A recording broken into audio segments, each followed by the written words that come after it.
30년 전 이혼한 전처의 이름이었습니다. 72세 재벌 회장 강태준의 손에서 펜이 떨어졌습니다.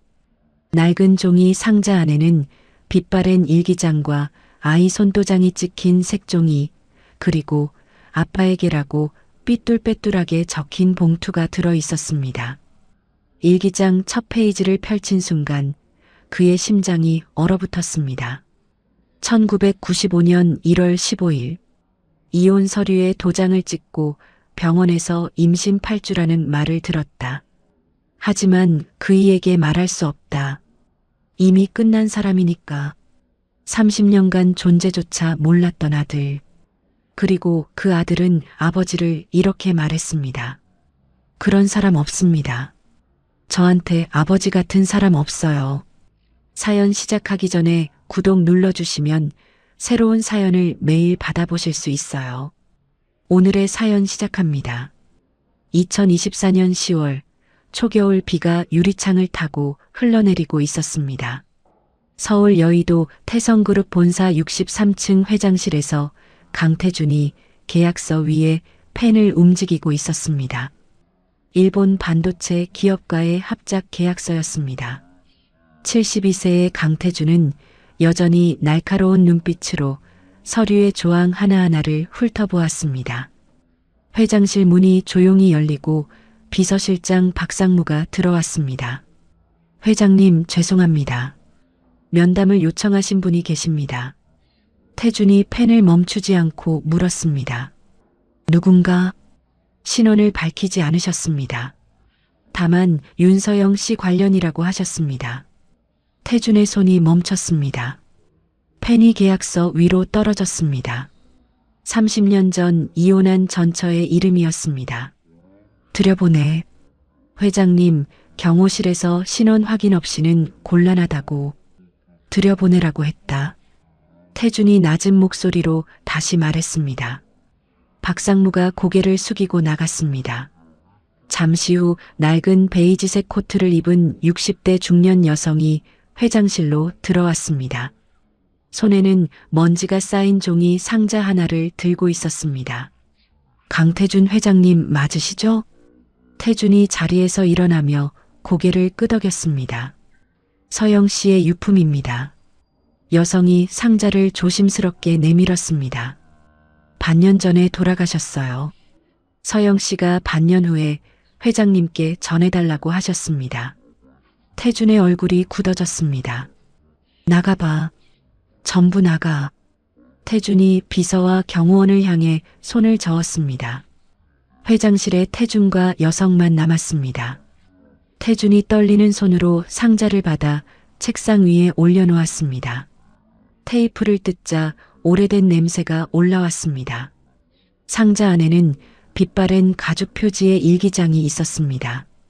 아이 손도장이 찍힌 분홍색 색종이도 보였습니다. 초등학교 입학 기념으로 보이는 사진 한 장이 있었고 아빠에게라고 삐뚤빼뚤하게 적힌 흰 봉투가 담겨 있었습니다. 태준이 일기장 첫 페이지를 펼쳤습니다. 1995년 1월 15일 이혼 서류에 도장을 찍고 친정으로 내려왔다. 그리고 오늘 병원에서 임신 8주라는 말을 들었다.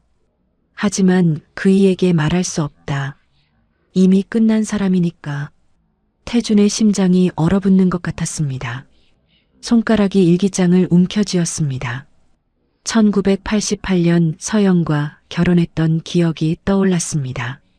사업 확장에만 몰두했던 자신의 모습이 스쳐갔습니다. 아이를 간절히 원하는 서영과 수차례 격렬히 다퉜습니다. 당신에게 나는 회사보다 못한 존재야. 1994년 서영이 그렇게 말하며 이혼을 요청했을 때 만류 한 번 하지 않았습니다. 태준이 일기장을 넘겼습니다. 서영이 이혼 직후 고향인 강원도 속초의 작은 어촌 마을로 내려갔다고 적혀 있었습니다. 1995년 8월에 아들을 낳아 강민혁이라는 이름을 지어주었다고 했습니다. 출생신고에 아버지라는 공란으로 남겼다는 기록을 읽으며 태준의 가슴이 쪼그라드는 것 같았습니다. 이 아이가 아버지를 원망하지 않고 자라길 바란다. 그래서 나는 그이의 이야기를 하지 않기로 했다. 민혁이가 물으면 아빠는 멀리서 일한다고만 말하련다. 태준이 아빠에게라고 적힌 봉투를 열었습니다. 초등학교 1학년 때 쓴 듯한 삐뚤빼뚤한 연필 글씨가 보였습니다. 아빠 보고 싶어요. 엄마가 아빠는 멀리서 일한다고 했어요. 아빠는 무슨 일 하세요? 저 착하게 살게요. 옆에는 크레파스 그림이 붙어 있었습니다. 아빠, 엄마, 아이가 손을 잡고 있는 모습이었습니다. 태준이 두 손으로 얼굴을 감쌌습니다. 당신은 누구요? 한참 만에 태준이 물었습니다. 박순덕이라고 합니다. 서영 씨 식당에서 25년간 함께 일했어요. 순덕이 차분하게 대답했습니다. 서영 씨가 2000년에 속초 연금정 근처에서 민혁이네 생선구이라는 작은 식당을 열었어요. 거기서 혼자 아들을 키웠습니다. 서영이가 어떻게 된 거요? 올해 4월에 돌아가셨어요. 췌장암 사기였습니다. 석 달간 투병하셨어요. 태준이 눈을 감았습니다. 임종 직전에 저한테 그러셨어요. 내가 죽고 반년이 지난 후에 이 상자를 회장님께 전해달라고요. 장례식에 오시면 안 된다고 하셨어요. 그이의 가정이 무너질 테니까요. 아들은 태준의 목소리가 갈라졌습니다. 민혁이는 어떻게 지내고 있소? 올해 29이에요. 어머니 식당을 물려받아 혼자 운영하고 있습니다. 장례도 동네 사람들과 단촐하게 치렀어요. 아버지에 대해서는 뭐라고 하던가? 그런 사람 없다고 해요. 일절 말을 안 합니다. 순덕이 가방끈을 고쳐 잡으며 말했습니다. 저는 이만 가보겠습니다. 잠깐. 태준이 순덕을 불러 세웠습니다. 서영이가 나에 대해 뭐라고 하던가? 원망을 많이 했겠지. 순덕이 회장실 문 앞에서 멈춰 섰습니다. 사모님이 평생 회장님 사진 한 장 안 가지고 계셨어요. 순덕이 돌아보며 말했습니다. 그런데 돌아가시기 전날 밤에 그러시더라고요. 그이가 행복했으면 좋겠다고요. 순덕이 고개를 숙이고 회장실을 나갔습니다. 그날 저녁 태준은 예정된 재계 인사들과의 만찬을 취소했습니다. 한남동 자택 서재에 틀어박혀 서영의 일기장을 처음부터 끝까지 읽었습니다. 일기장에는 민혁의 첫걸음마, 첫말, 초등학교 입학식, 대학 포기, 어머니 병간호까지 30년간의 성장 기록이 빼곡히 적혀 있었습니다. 오늘도 민혁이가 아빠를 묻지 않았다. 다행이다. 이런 문장이 일기장 곳곳에 반복되어 있었습니다. 2010년 민혁이 고등학교를 졸업할 때 쓴 일기에는 이렇게 적혀 있었습니다. 민혁이가 엄마 난 아빠 없어도 괜찮아라고 했다. 그 말이 고맙기도 하고 미안하기도 하다. 일기장 마지막 페이지에는 2024년 1월에 쓴 것으로 보이는 글이 있었습니다. 서영이 췌장암 진단을 받은 직후였습니다. 나는 후회하지 않는다. 그 일을 사랑했고 그 사랑의 결과로 민혁이가 있다. 다만 민혁이에게 미안하다. 아버지를 만나게 해주지 못해서. 태준의 눈에서 눈물이 흘러내렸습니다. 생애 처음으로 소리 없이 우는 밤이었습니다. 다음 날 새벽 5시 태준이 비서실장에게 전화를 걸었습니다. 오늘 이사회에 내 경영 일선 후퇴를 통보해. 그리고 속초의 민혁이네 생선구이에 대한 모든 정보를 수집해서 점심 전까지 보고하고 가정법원의 친생자인지 절차도 문의해. 회장님, 갑자기 무슨 일이십니까? 시키는 대로 해. 태준이 전화를 끊었습니다. 그 시각 한남동 자택 안방에서 재혼 아내 정미라가 눈을 떴습니다. 남편이 밤새 서재에서 나오지 않았다는 걸 알고 있었습니다. 미라가 서재 문 앞에 섰습니다. 여보, 나야. 문 좀 열어봐. 혼자 있고 싶다. 태준의 목소리가 문틈으로 새어나왔습니다. 미라의 눈이 가늘어졌습니다. 문틈 사이로 낮게 흐느끼는 소리가 들렸습니다. 30년을 함께 살면서 한 번도 듣지 못한 소리였습니다. 미라가 안방으로 돌아와 휴대폰을 들었습니다. 현우야, 나야. 지금 당장 집으로 와. 아버지가 이상해. 같은 시각 속초의 작은 식당에서는 민혁이 새벽 4시부터 일어나 생선을 손질하고 있었습니다. 허름한 방 한쪽 벽에는 어머니와 단둘이 찍은 사진들이 빼곡히 붙어 있었습니다. 아버지의 사진은 단 한 장도 없었습니다. 그 자리에는 어머니가 남긴 손글씨 액자가 걸려 있었습니다. 강해져라, 민혁아. 이사회 폭탄 선언 이틀 후 미라의 휴대폰이 울렸습니다. 회장님께서 비서 한 명만 대동하고 KTX를 타셨습니다. 행선지는 속초입니다. 미라가 창밖을 바라보며 입술을 깨물었습니다. 10년간 거래해온 사설 탐정업체 대표의 목소리였습니다. 속초에서 누굴 만나는지 뭘 하는지 전부 파악해. 사진도 찍어. 알겠습니다. 미라가 전화를 끊고 소파에 앉았습니다. 손톱이 가죽 쿠션을 파고들었습니다. 태주는 속초역에 도착하자마자 역 근처 구제 옷가게로 들어갔습니다. 낡은 점퍼와 야구 모자를 골랐습니다. 비서가 의아한 표정을 지었습니다. 회장님, 이게 무슨... 자네는 여기서 기다려. 나 혼자 다녀올 때가 있어. 태준이 화장실에서 옷을 갈아입고 나왔습니다. 택시 대신 버스를 탔습니다. 영금정 정류장에서 내려 좁은 골목길을 걸었습니다. 민혁이네 생선구이. 낡은 간판이 보였습니다. 태준이 식당 문을 열고 들어가 구석 자리에 앉았습니다. 어서 오세요. 뭘로 드릴까요? 카운터에서 젊은 남자가 물었습니다. 태준의 심장이 쿵 내려앉았습니다. 민혁이었습니다. 고등어구이 정식으로 주시오. 네, 잠시만 기다려주세요. 민혁이 주방으로 들어갔습니다. 태준은 2시간 넘게 자리를 지켰습니다. 밥을 천천히 먹고 물을 마시고 또 물을 마셨습니다. 민혁이 주방에서 묵묵히 생선을 굽고 손님들에게 인사하는 모습을 지켜보았습니다. 서영의 일기장에 적혀있던 문장이 떠올랐습니다. 민혁이는 웃는 모습이 그 일을 닮았다. 단골로 보이는 어린아이가 들어왔습니다. 아저씨 왔어요. 우리 지훈이 왔네. 오늘도 엄마 심부름이야? 민혁이 환하게 웃으며 아이의 머리를 쓰다듬었습니다. 태준의 눈가가 떨렸습니다. 자신의 젊은 시절 모습이 거기 있었습니다. 저녁 영업이 끝났습니다. 손님들이 하나둘 빠져나갔습니다. 태준만 마지막까지 남아 있었습니다. 손님, 죄송한데 영업 끝났습니다. 민혁이 다가와 말했습니다. 태준이 천천히 자리에서 일어났습니다. 잠시 이야기를 나눌 수 있겠소? 민혁의 눈썹이 올라갔습니다. 낯선 노인의 눈빛에서 뭔가 이상한 기운이 느껴졌습니다. 죄송합니다. 영업 끝났어요. 다음에 오세요. 민혁이 한 발 물러섰습니다. 태준이 야구 모자를 벗었습니다. 나는 강태준이다. 민혁의 몸이 굳었습니다. 내 어머니 윤서영의 전 남편이고. 태준의 목소리가 떨렸습니다.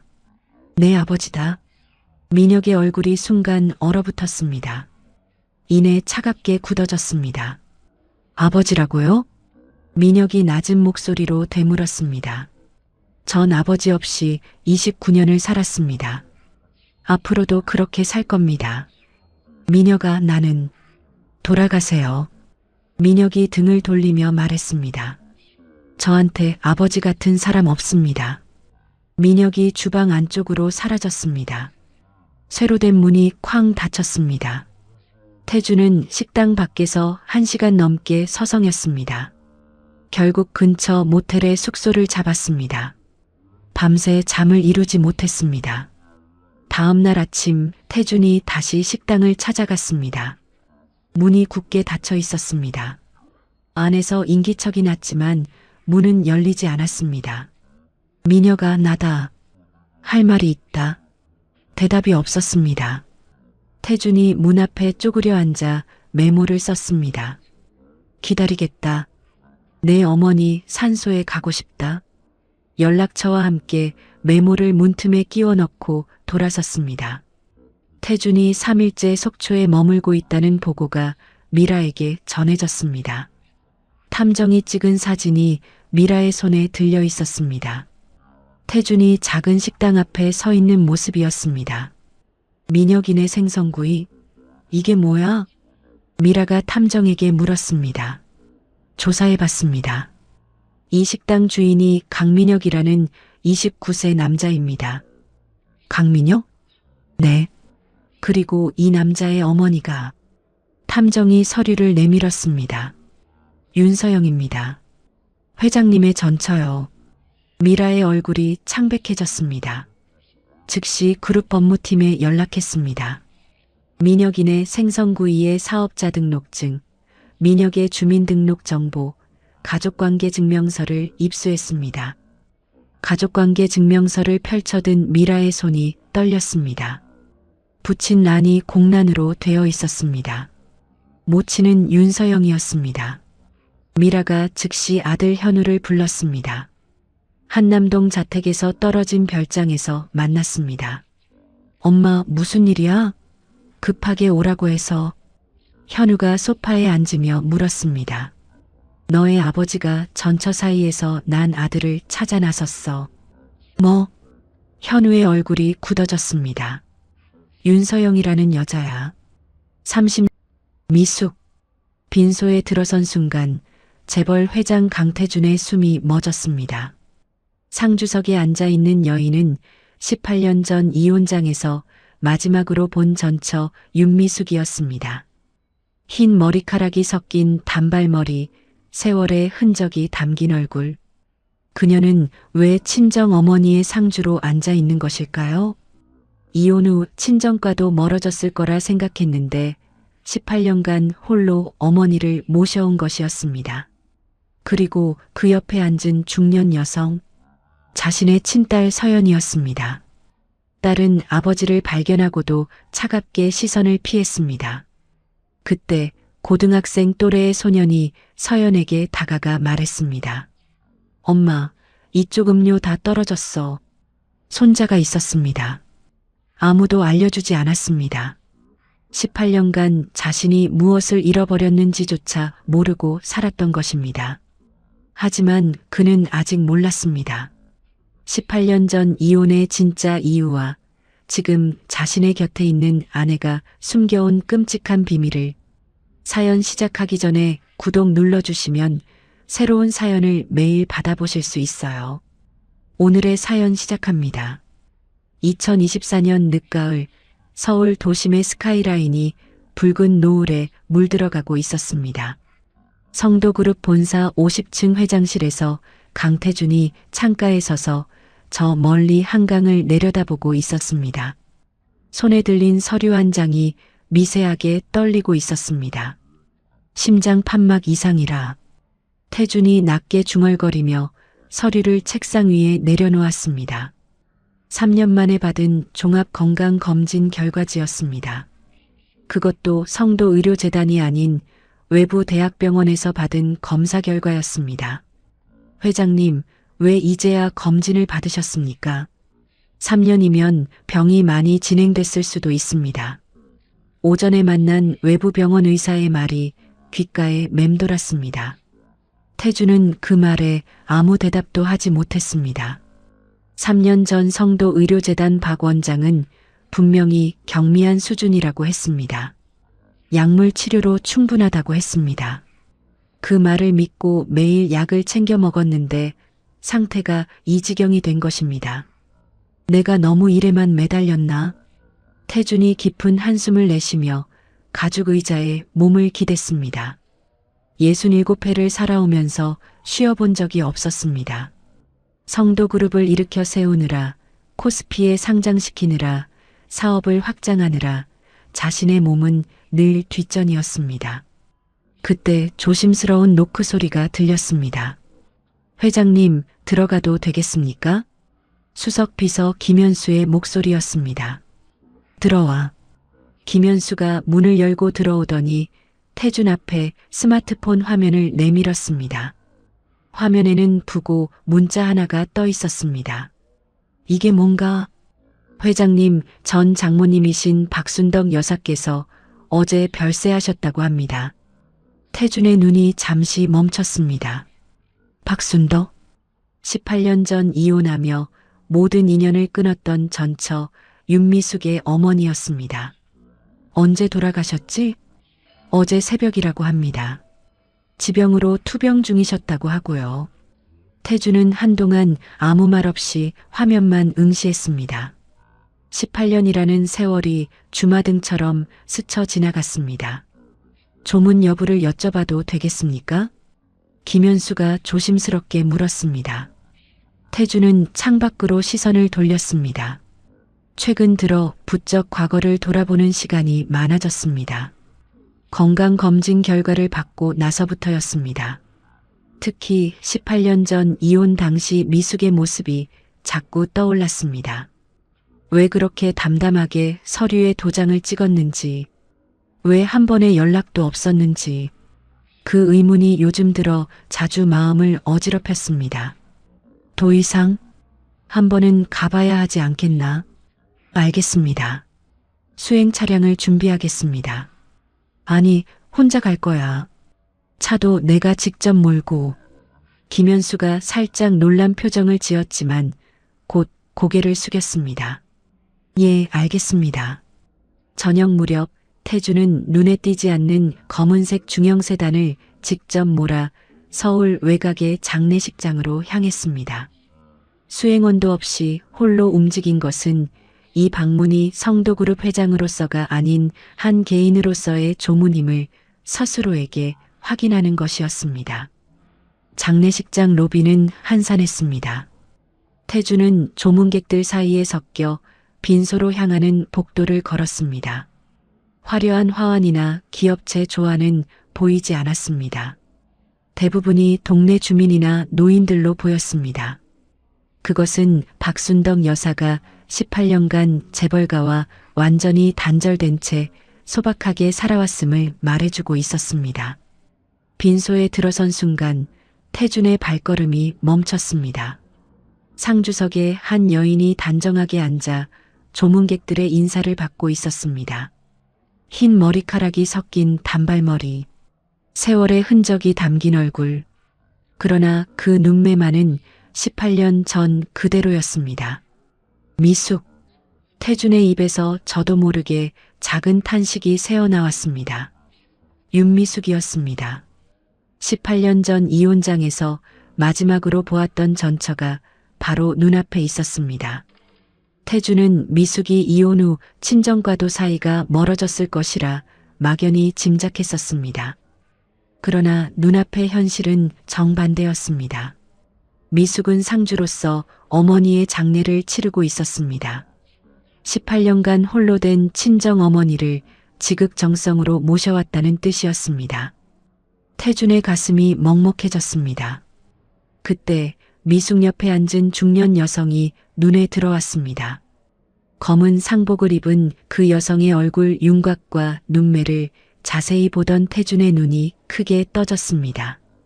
서연이, 친딸 강서연이었습니다.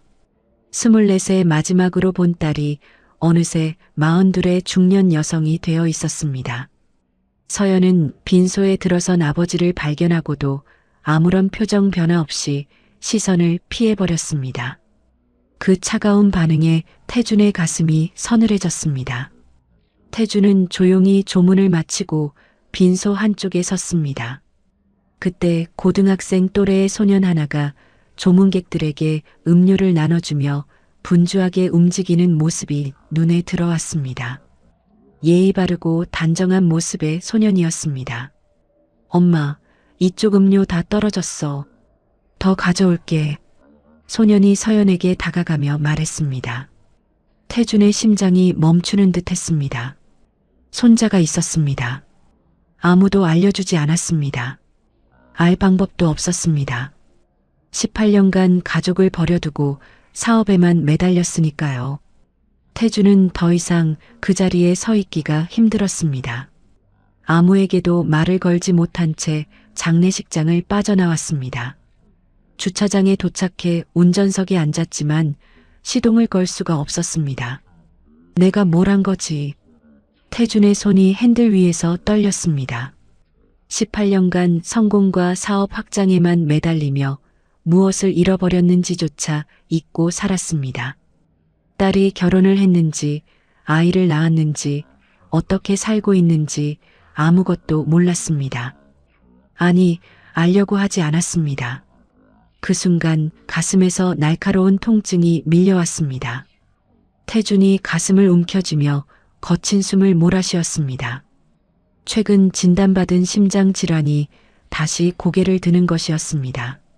같은 시각 서울 강남구 도곡동의 고급 주상복합 펜트하우스에서는 오정희가 개인 비서로부터 보고를 받고 있었습니다. 그래서 회장님이 어디를 갔다고? 전 장모님 장례식장에 다녀오신 것으로 확인됐습니다. 정희의 눈빛이 싸늘하게 변했습니다. 40살의 재벌가의 딸이라는 지위와 사업 제휴를 무기로 태준과 결혼한 지 18년이었습니다. 처음부터 애정 따위는 없었습니다. 오직 성도그룹 경영권을 아들 민재에게 넘기는 것만이 목표였습니다. 민재한테 연락해. 오늘 밤에 만나자고. 예, 알겠습니다. 늦은 밤 성도그룹 부사장실에서 정희와 민재가 마주 앉았습니다. 민재가 서류 한 장을 테이블 위에 펼쳤습니다. 태준의 외부병원 건강검진 결과지였습니다. 심장 수술 없이는 2년을 넘기기 어렵다. 좋은 소식이네요, 어머니. 민재가 만족스러운 미소를 지었습니다. 서두를 필요 없어. 자연스럽게 기다리면 돼. 정희가 차갑게 말했습니다. 그런데 문제가 하나 생겼어. 전처 가족이 다시 나타났잖아. 그게 왜 문제가 되는데요? 너의 아버지가 흔들릴 수 있어. 갑자기 손자가 있다는 걸 알게 됐으니까. 정희의 눈이 매섭게 빛났습니다. 3년 전부터 성도의료재단 박 원장을 매수하여 태준의 검진 결과를 축소 보고하게 한 것도 처방된 심장약의 효능을 떨어뜨리는 성분을 미량 첨가한 것도 모두 이 순간을 위해서였습니다. 그런데 태준이 외부 병원에서 검진을 받은 것은 예상 밖의 변수였습니다. 일단 지켜보자. 하지만 전처 가족 동향은 계속 파악해도. 알겠습니다, 어머니. 한편 장례식장에서는 새벽녘이 되어서야 조문객이 모두 빠졌습니다. 미숙이 홀로 영정사진 앞에 앉아 어머니의 얼굴을 바라보고 있었습니다. 눈물이 볼을 타고 흘러내렸습니다. 엄마, 태준 씨가 왔었어요. 봤죠? 미숙이 영정사진을 향해 낮게 속삭였습니다. 어머니 박순덕 여사는 생전에 늘 말했습니다. 태준이는 나쁜 사람이 아니야. 언젠가 진실을 알게 될 거다. 그 말의 의미를 어머니만 알고 있었습니다. 미숙은 어머니의 유품을 정리하기 위해 낡은 서랍장을 열다가 이중 바닥 아래에서 봉투 하나를 발견했습니다. 봉투 겉면에는 어머니의 필체가 적혀 있었습니다. 내가 죽거든 미숙이와 태준이에게 전해주오. 미숙의 손이 떨렸습니다. 심장이 철렁 내려앉았습니다. 무엇이 적혀 있는지 두려웠습니다. 18년간 묻어두었던 상처가 다시 헤집어질 것 같았습니다. 미숙은 결국 봉투를 열지 못하고 자신의 가방 깊숙이 넣어두었습니다. 지금은 엄마 보내는 일에만 집중하자. 미숙이 스스로를 다독이며 빈소로 돌아갔습니다. 동이 트기 시작한 창밖으로 차가운 겨울 햇살이 스며들고 있었습니다. 장례를 마친 지 나흘이 지났습니다. 미숙은 어머니가 남긴 봉투를 여전히 열어보지 못한 채 가방에 넣어 다녔습니다. 처음에는 서랍에 넣어두려 했습니다. 그런데 왠지 어머니의 마지막 흔적을 곁에 두고 싶었습니다. 그래서 항상 가방에 넣어 지니고 다녔습니다. 하지만 무엇이 적혀 있을지 두려워 봉투를 열 용기는 나지 않았습니다. 서연은 외할머니 장례 이후 어머니의 변화를 눈치채고 있었습니다. 평소와 달리 멍하니 창밖만 바라보는 날이 많아졌습니다. 엄마 밥 먹어. 죽 끓여놨어.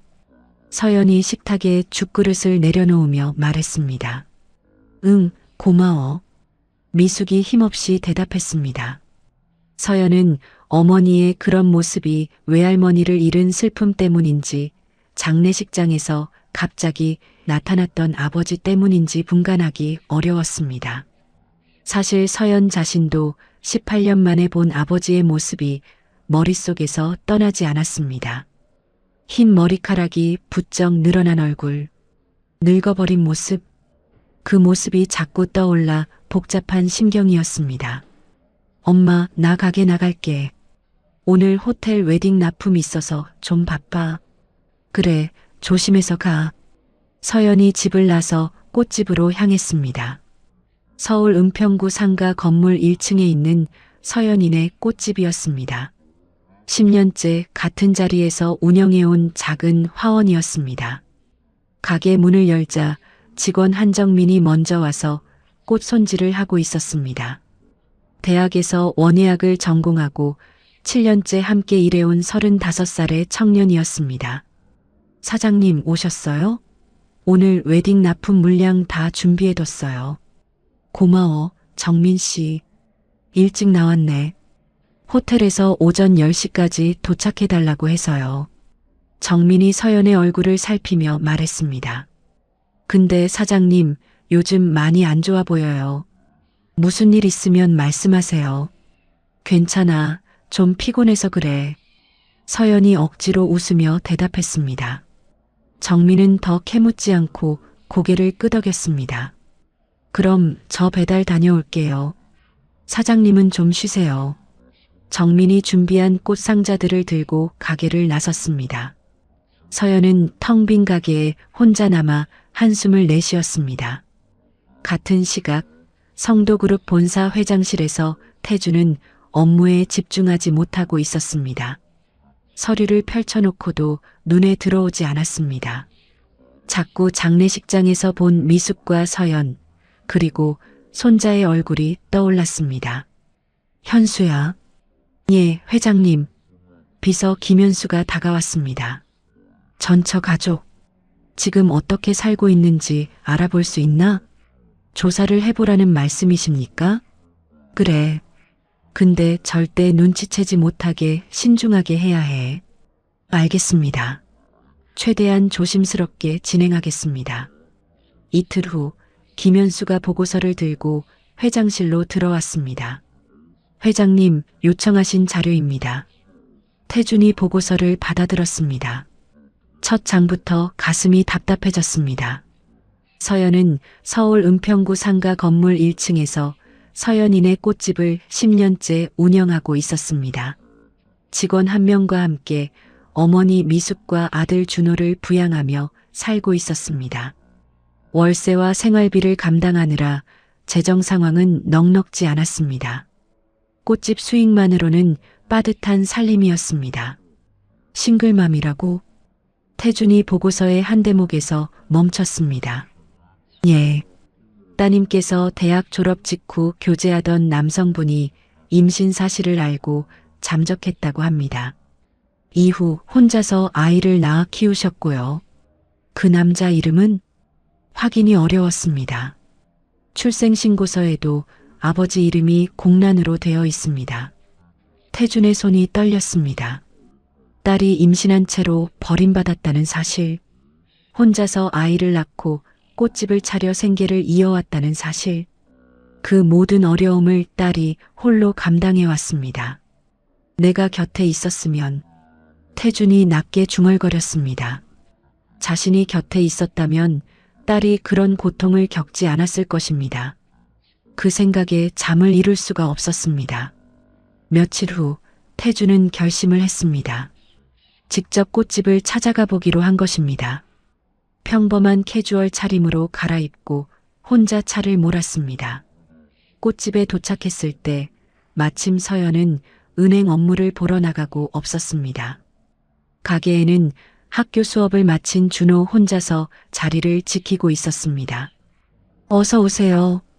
준호가 밝은 목소리로 인사했습니다. 태주는 가슴이 뭉클했습니다. 손자였습니다. 장례식장에서 본 그 소년이었습니다. 꽃 좀 보려고 왔는데. 네, 천천히 구경하세요. 뭐 찾으시는 거 있으면 말씀해 주세요. 태주는 진열된 꽃들을 둘러보는 척하며 준호를 살폈습니다. 17살이라고 했습니다. 예의 바르고 눈빛이 맑은 소년이었습니다. 이 꽃은 뭔가? 태준이 흰 장미를 가리키며 물었습니다. 아, 그건 화이트 오하라예요. 웨딩 부케에 많이 쓰는 장미인데 향이 정말 좋아요. 물은 이틀에 한 번 갈아주시면 오래 가고요. 준호가 또박또박 설명했습니다. 태준의 눈가에 미소가 번졌습니다. 어린 나이에 꽃을 참 잘 아는구나. 어릴 때부터 엄마 도우면서 배웠어요. 꽃 이름이랑 관리법은 거의 다 외웠어요. 준호가 밝게 웃었습니다. 그 웃는 모습에서 태준은 자신의 젊은 시절을 보았습니다. 말로 표현할 수 없는 감정이 밀려왔습니다. 그럼 이 흰 장미로 한 다발 만들어줄 수 있나? 그럼요. 잠깐만 기다리세요. 준호가 능숙하게 꽃을 골라 포장하기 시작했습니다. 태주는 그 모습을 지켜보며 가슴속에서 뜨거운 것이 치밀어 올랐습니다. 꽃집을 나서는 태준의 뒤를 누군가 사진으로 찍고 있었습니다. 건물 맞은편 카페에 앉아있던 남자였습니다. 정희가 6개월 전부터 남편 감시를 위해 고용해둔 사설 탐정이었습니다. 탐정이 스마트폰을 꺼내 정희에게 연락했습니다. 네, 접니다. 회장님이 방금 전처 딸의 꽃집에서 나오셨습니다. 사진 보내드리겠습니다. 정희는 전송받은 사진을 보며 얼굴을 굳혔습니다. 불쾌감을 넘어 강한 경계심이 일었습니다. 그날 저녁 정희는 강남의 고급 레스토랑 VIP룸에 아들 민재를 불렀습니다. 무슨 일이세요, 어머니? 급하게 부르시고. 민재가 자리에 앉으며 물었습니다. 너의 아버지가 오늘 전처 딸 꽃집에 갔다 왔어. 뭐요? 왜요? 그걸 내가 어떻게 알아? 장례식장에 간 것도 모자라서 이제 꽃집까지 찾아가고 있어. 정희의 목소리에 날이 서 있었습니다. 민재가 와인잔을 만지작거리며 말했습니다. 걱정 마세요, 어머니. 꽃집 하나 문 닫게 하는 건 일도 아니에요. 무슨 수가 있어? 제가 대표로 있는 민재개발 있잖아요. 그 꽃집이 입주한 상가 건물, 재개발 구역으로 밀어버리면 돼요. 정희의 눈이 반짝였습니다. 그게 가능해? 성도 건설이 투자자로 들어가 있으니까 인허가 받는 건 어렵지 않아요. 건물주한테 시세보다 높은 가격 제시하면 바로 넘어올 거고요. 그래, 그렇게 해. 빨리 움직여. 민재가 고개를 끄덕이며 스마트폰을 꺼냈습니다. 곧바로 민재개발 실무이사에게 연락을 넣었습니다. 나야. 은평구 쪽 상가 건물 하나 매입건 진행해. 재개발 인허가도 최대한 빠르게 밀어붙여. 전화를 끄는 민재가 어머니를 향해 웃었습니다. 금방 처리될 거예요. 걱정 마세요. 열흘 후 서연은 가게에서 내용 증명 한 통을 받았습니다. 봉투를 뜯고 내용을 확인하는 서연의 얼굴이 하얗게 질렸습니다. 재개발 예정으로 2달 내 퇴거 요청. 손이 떨렸습니다. 10년간 같은 자리에서 꽃집을 운영하며 쌓아온 모든 것이었습니다. 단골 고객들, 지역 내 신용, 그것들을 하루아침에 잃게 될 위기였습니다. 이게 무슨... 서연의 눈앞이 캄캄해졌습니다. 그날 밤 서연은 한숨도 자지 못했습니다. 어머니에게는 차마 말할 수가 없었습니다. 외할머니를 잃은 직후라 정서적으로 불안정한 상태였기 때문입니다. 서연은 홀로 인터넷에서 법률 정보를 검색했습니다. 상가 임대차 보호법, 계약갱신 요구권, 복잡한 법률 용어들이 머리를 어지럽혔습니다. 무엇을 어떻게 해야 할지 막막하기만 했습니다. 며칠 후 태준이 다시 꽃집 인근을 지나게 되었습니다.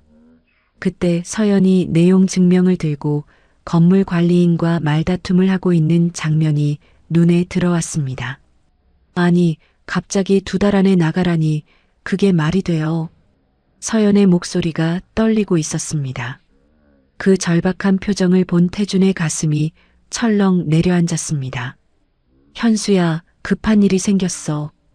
태준이 비서에게 전화를 걸었습니다. 저 상가 재개발 프로젝트 있잖아.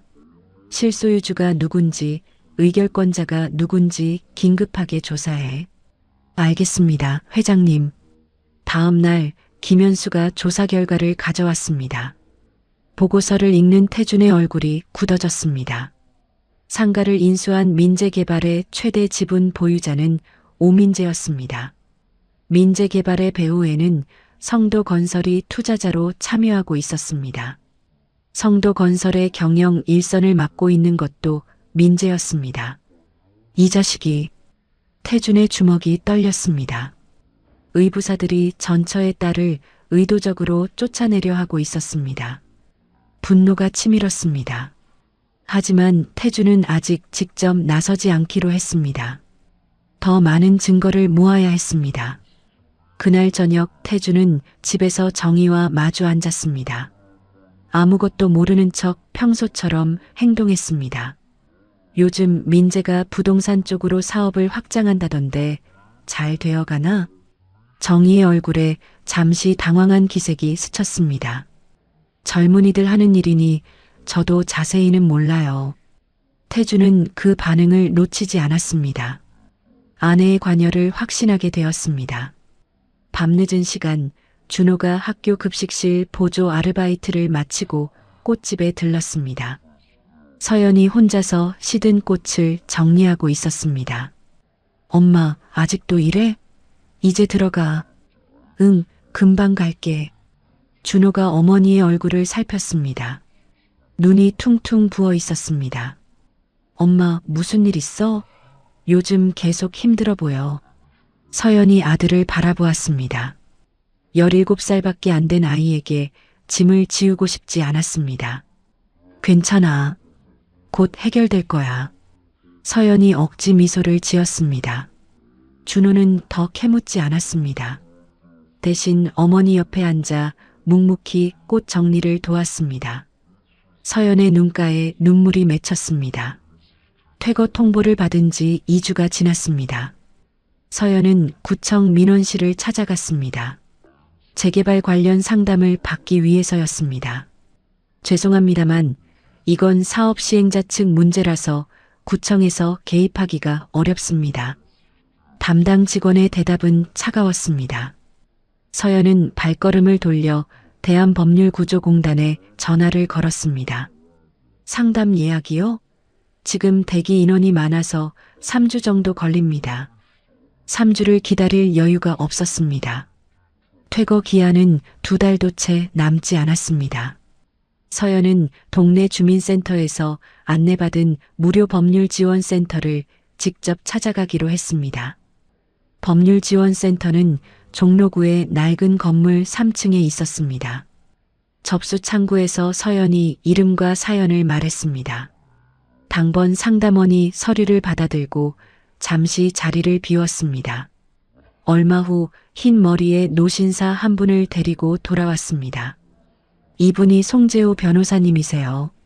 오늘 상담을 맡아주실 거예요. 서연이 고개를 숙여 인사했습니다. 송재호는 68배 나이에 반은퇴 상태로 무료 법률 봉사를 하고 있는 원로 변호사였습니다. 앉으세요. 강서연 씨라고 했나? 네, 맞습니다. 송재호가 서연의 접수 서류를 들여다보다가 고개를 들었습니다. 눈빛이 묘하게 변했습니다. 강서연. 혹시 아버지 성함이 강태준 씨 아닌가? 서연의 눈이 커졌습니다. 어떻게 그걸? 역시 그렇군. 눈매가 똑 닮았어. 송재호가 희미하게 웃었습니다.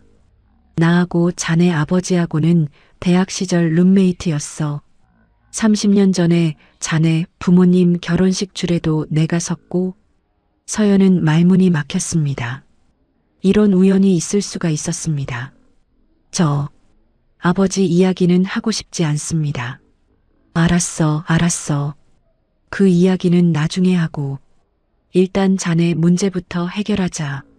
송재호가 손을 내저으며 서류 검토에 들어갔습니다. 서연이 가져온 내용 증명과 임대차 계약서, 10년간의 임대료 납부 내역을 꼼꼼히 살폈습니다. 이거 절차적 하자가 있을 수 있겠는데. 무슨 말씀이세요? 상가 건물 임대차 보호법 제10조에 따르면 자네한테는 10년간의 계약갱신 요구권이 있어. 재개발 사유만으로 임차인을 일방적으로 퇴거시킬 수는 없거든. 서연의 눈에 희망이 번졌습니다. 그럼 제가 나가지 않아도 되는 건가요? 일단 가처분 신청을 넣어서 퇴거 집행을 막아야 해. 내가 초안을 작성해 줄게. 송재호가 펜을 들어 메모를 시작했습니다. 근데 실무 진행은 내 후배한테 맡기는 게 좋겠어. 나는 이제 현직이 아니라서 변호사 비용이 부담이 됩니다. 서연이 머뭇거렸습니다. 송재호가 고개를 저었습니다. 법률구조 대상이니까 비용 걱정은 하지 마. 내 후배 김도연이라고 이런 사건 전문이야. 내가 연결해 줄게. 서연은 고개를 깊이 숙였습니다. 감사합니다. 정말 감사합니다. 상담을 마치며 송재호가 서연을 바라보았습니다. 서연 씨, 한 가지만 말해도 될까? 네, 말씀하세요. 자네 아버지는 원래 그렇게 냉정한 사람이 아니었어. 무슨 사정이 있었는지 나도 모르지만 사람은 변하기도 하고 돌아오기도 하는 법이야. 서연은 대답하지 않았습니다. 그저 가볍게 고개만 숙이고 센터를 나섰습니다. 하지만 마음 한구석에 작은 파문이 이는 것을 느꼈습니다. 며칠 후 김도연 변호사가 서연의 대리인 자격으로 민재개발 측에 공식 내용 증명을 발송했습니다. 동시에 퇴거 집행 금지 가처분 신청을 법원에 제출했습니다. 민재는 예상치 못한 법적 대응에 당황했습니다. 가처분 신청? 민재개발 법무팀장이 고개를 숙였습니다. 네, 대리인이 김도연 변호사라고 합니다. 법원에서 심리 전까지 퇴거 집행을 일시 유예하라는 통보가 왔습니다. 꽃집 하나 운영하는 여자가 어디서 변호사를 구해? 민재의 얼굴이 불그락푸르락해졌습니다. 곧바로 어머니 정희에게 전화를 걸었습니다. 어머니, 법으로 막히면 다른 방법을 써야 할 것 같아요. 다른 방법이라니?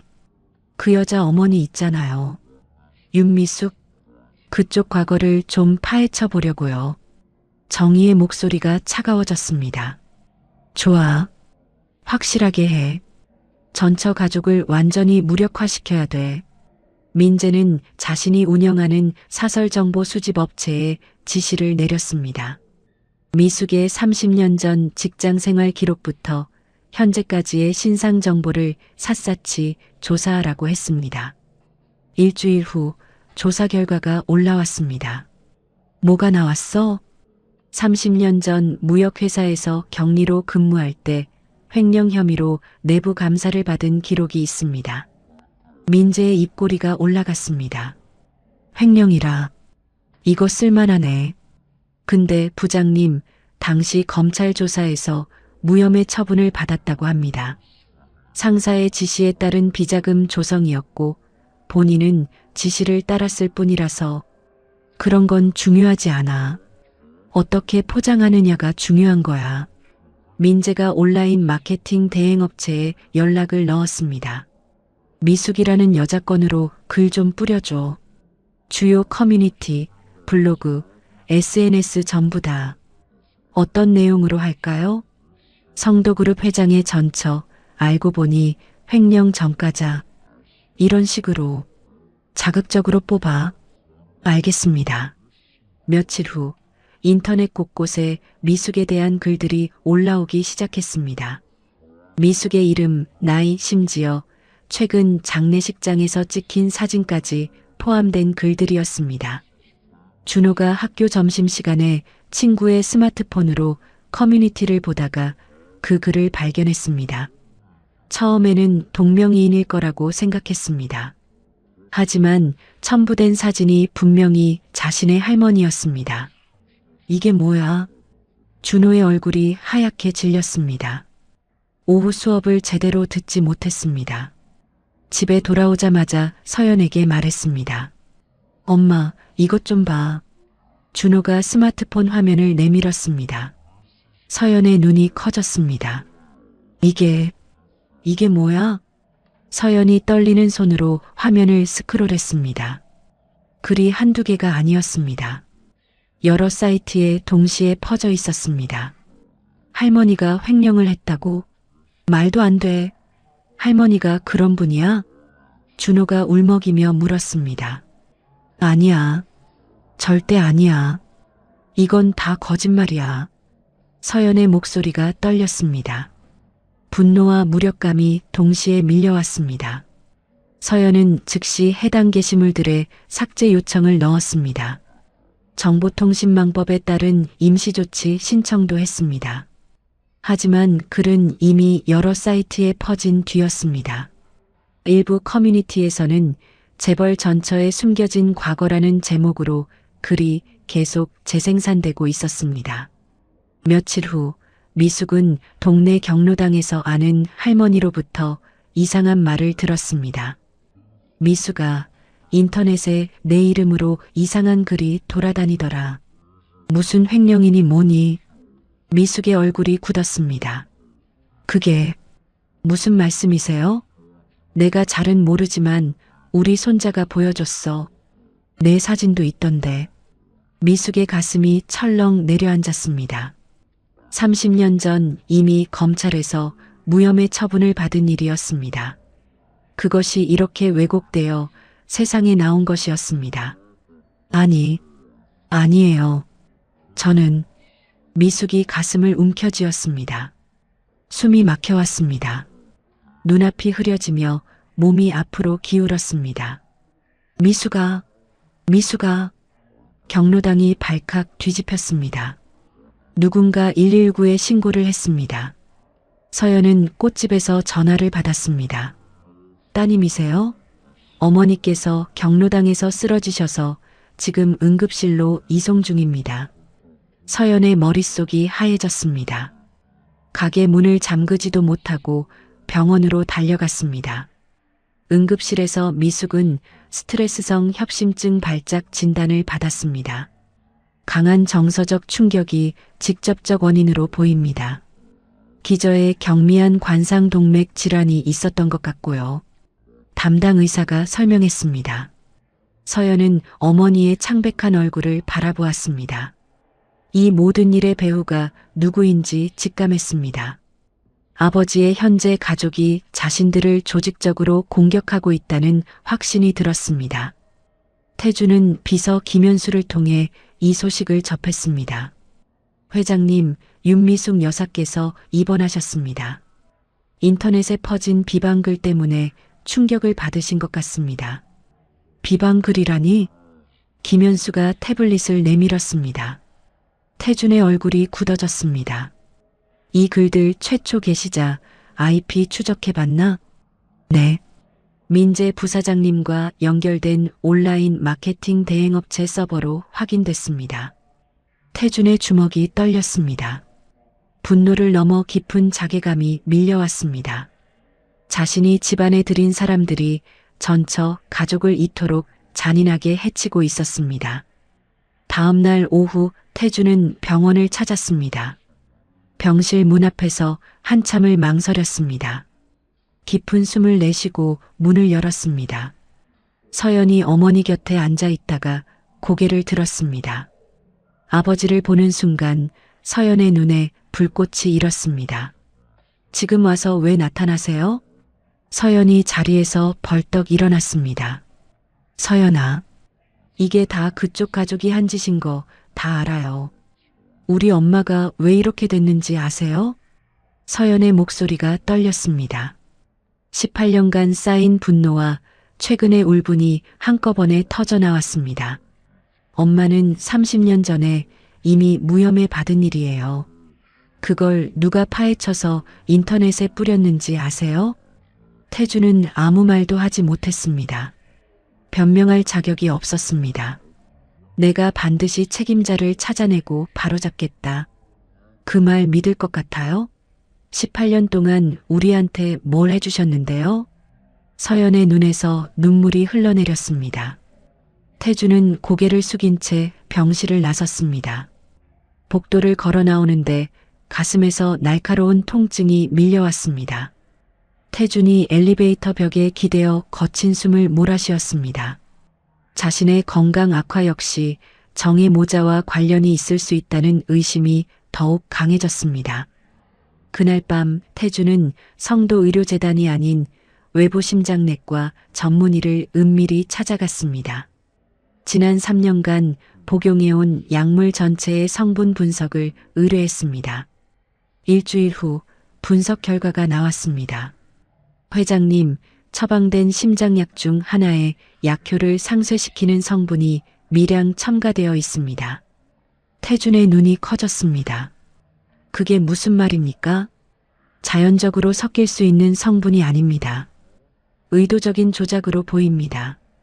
태준의 손이 떨렸습니다. 3년간 자신을 서서히 해쳐왔다는 사실이 확인된 것이었습니다. 분노와 배신감이 극에 달했습니다. 동시에 아찔한 생각이 들었습니다. 하마터면 그들에게 경영권을 넘길 뻔했습니다. 남은 시간 동안 반드시 모든 것을 바로잡겠다. 태준이 이를 악물었습니다. 같은 시각 미숙의 병실에서는 서연이 어머니의 짐을 정리하고 있었습니다. 어머니가 항상 들고 다니던 가방을 열다가 낡은 봉투 하나가 손에 잡혔습니다.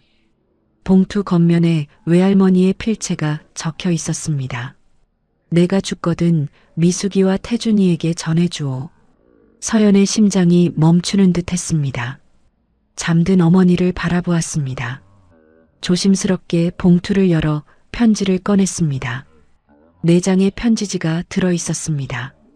서연은 떨리는 손으로 첫 장을 펼쳤습니다. 편지의 첫 장에는 외할머니의 떨리는 글씨가 빼곡히 적혀 있었습니다. 미숙아, 그리고 태준아, 내가 이 세상을 떠난 뒤에 이 편지를 읽고 있겠구나. 18년 전 일을 이제야 털어놓는다. 서연의 눈이 글씨를 따라 움직였습니다. 그의 봄, 오정이라는 여자 쪽에서 사람을 보내왔다. 미숙이가 30년 전 회사에서 내부 감사를 받은 기록을 들고 왔더구나. 그자가 말하길 이 사실을 언론에 폭로하면 갓 상장한 성도그룹 주가가 폭락할 것이고 태준이가 평생 쌓아온 모든 것이 무너질 거라고 했다. 서연의 손이 떨리기 시작했습니다. 그 협박을 들은 미숙이는 며칠 밤을 뜬 눈으로 지새웠다. 나는 딸에게 싸우라고 했다. 그까짓 건 무섭지 않다고 진실을 말하면 된다고 했다. 하지만 미숙이는 고개를 저었다. 엄마, 태준 씨가 얼마나 힘들게 여기까지 왔는지 알잖아요. 내 과거 때문에 그 사람 인생이 무너지는 건 못 봐요. 미숙이는 그렇게 말하고는 스스로 이혼 서류에 도장을 찍었다. 서연의 눈에서 눈물이 흘러내렸습니다. 어머니가 왜 그토록 담담하게 이혼에 응했는지 이제야 알 것 같았습니다. 2번째 장으로 넘어갔습니다. 미숙이는 이혼 후에도 태준이를 단 한 번도 원망하지 않았다. 오히려 자기 과거가 남편에게 짐이 될까봐 스스로 떠난 것이었다. 나는 그런 딸이 안쓰러워서 가슴이 찢어지는 것 같았다. 18년 동안 미숙이는 혼자서 모든 짐을 지고 살았다. 서연이 키우는 것도 나를 모시는 것도 전부 혼자 힘으로 해냈다. 서연은 소리 없이 흐느꼈습니다. 어머니의 희생을 이제야 알게 된 것이 너무 늦은 것 같아 가슴이 아팠습니다. 세 번째 장에는 외할머니 본인의 회한이 담겨 있었습니다. 나는 딸이 그토록 큰 희생을 하는 것을 알면서도 막지 못했다. 그게 평생 한이 되었다. 3개월 전에 태준이에게 편지를 보냈다. 이제라도 진실을 알려야겠다고 생각했다. 하지만 답장이 없었다. 태준이가 여전히 과거를 외면하고 있다고 생각했다. 그래서 직접 찾아가지도 못하고 이렇게 편지로만 남긴다. 서연의 눈이 그 대목에서 멈췄습니다. 3개월 전에 편지를 보냈는데 답장이 없었다고 했습니다.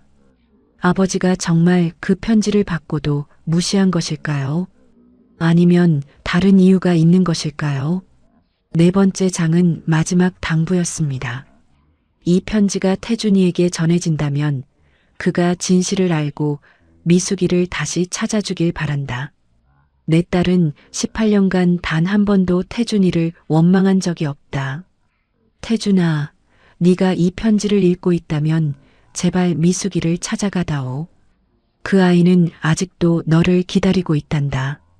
서연은 편지를 가슴에 안고 한참을 울었습니다. 병실 창문으로 새벽빛이 스며들고 있었습니다. 아침이 되어 미숙이 눈을 떴습니다. 서연아, 너 밤새 안 잤어? 엄마 괜찮아? 서연이 어머니의 손을 잡았습니다. 한참을 망설이다가 입을 열었습니다. 엄마 나 외할머니 편지 봤어. 미숙의 얼굴이 굳었습니다. 그걸 봤구나. 엄마가 왜 그랬는지 이제 알 것 같아. 18년 동안 얼마나 힘들었어? 미숙의 눈에 눈물이 고였습니다. 엄마가 그런 걸 남겨뒀을 줄은 몰랐어. 나는 그냥 조용히 묻어두려고 했는데. 엄마, 이거 아버지한테 알려야 하지 않을까? 미숙이 고개를 돌렸습니다. 창밖을 바라보며 한참을 침묵했습니다. 이제 와서 그걸 알면 뭐가 달라지겠니? 18년이나 지났는데. 하지만 아버지는 진실을 몰랐잖아. 외할머니가 3개월 전에 편지를 보냈는데 답장이 없었다고 했어. 혹시 그 편지가 아버지한테 전달이 안 된 거 아닐까? 미숙이 딸을 바라보았습니다. 지친 눈빛이었습니다. 서연아, 나는 더 이상 기대하고 싶지 않아. 너무 지쳤어. 엄마. 하지만 네가 판단해라. 네가 보여주고 싶으면 보여줘도 돼. 미숙이 눈을 감았습니다. 서연은 편지를 자신의 가방에 다시 넣었습니다. 그 무렵 태주는 약물 조작 증거를 손에 쥐고 움직이기 시작했습니다. 먼저 성도의료재단 소속 박 원장을 본사로 불렀습니다. 박 원장, 할 말이 있어서 불렀네. 박 원장이 불안한 표정으로 자리에 앉았습니다. 무슨 일이십니까, 회장님? 태준이 서류 한 장을 테이블 위에 내려놓았습니다. 약물 성분 분석 결과지였습니다. 이게 뭔지 알겠나? 박 원장의 얼굴이 하얗게 질렸습니다. 이게 내 심장약에 약효를 상쇄시키는 성분이 들어있었어. 3년간 누군가 내 약에 손을 댄 거야. 박 원장이 입술을 달싹거렸습니다. 아무 말도 나오지 않았습니다. 박 원장, 나는 자네를 20년 넘게 믿어왔어. 자네가 직접 한 건가? 회장님, 저는 누구 지시를 받은 건가? 솔직하게 말해. 지금 말하면 봐줄 수 있어. 박 원장의 이마에 식은땀이 흘렀습니다. 손이 떨리기 시작했습니다. 저도 어쩔 수가 없었습니다. 누구야? 오 여사 쪽에서 압박이 있었습니다. 태준의 눈이 차갑게 빛났습니다. 오 여사가 뭐라고 했지? 검진 결과를 축소 보고하라고 했습니다. 그리고 처방약에 성분을 조금 섞으라고. 3년 전부터? 네. 태준이 자리에서 일어났습니다.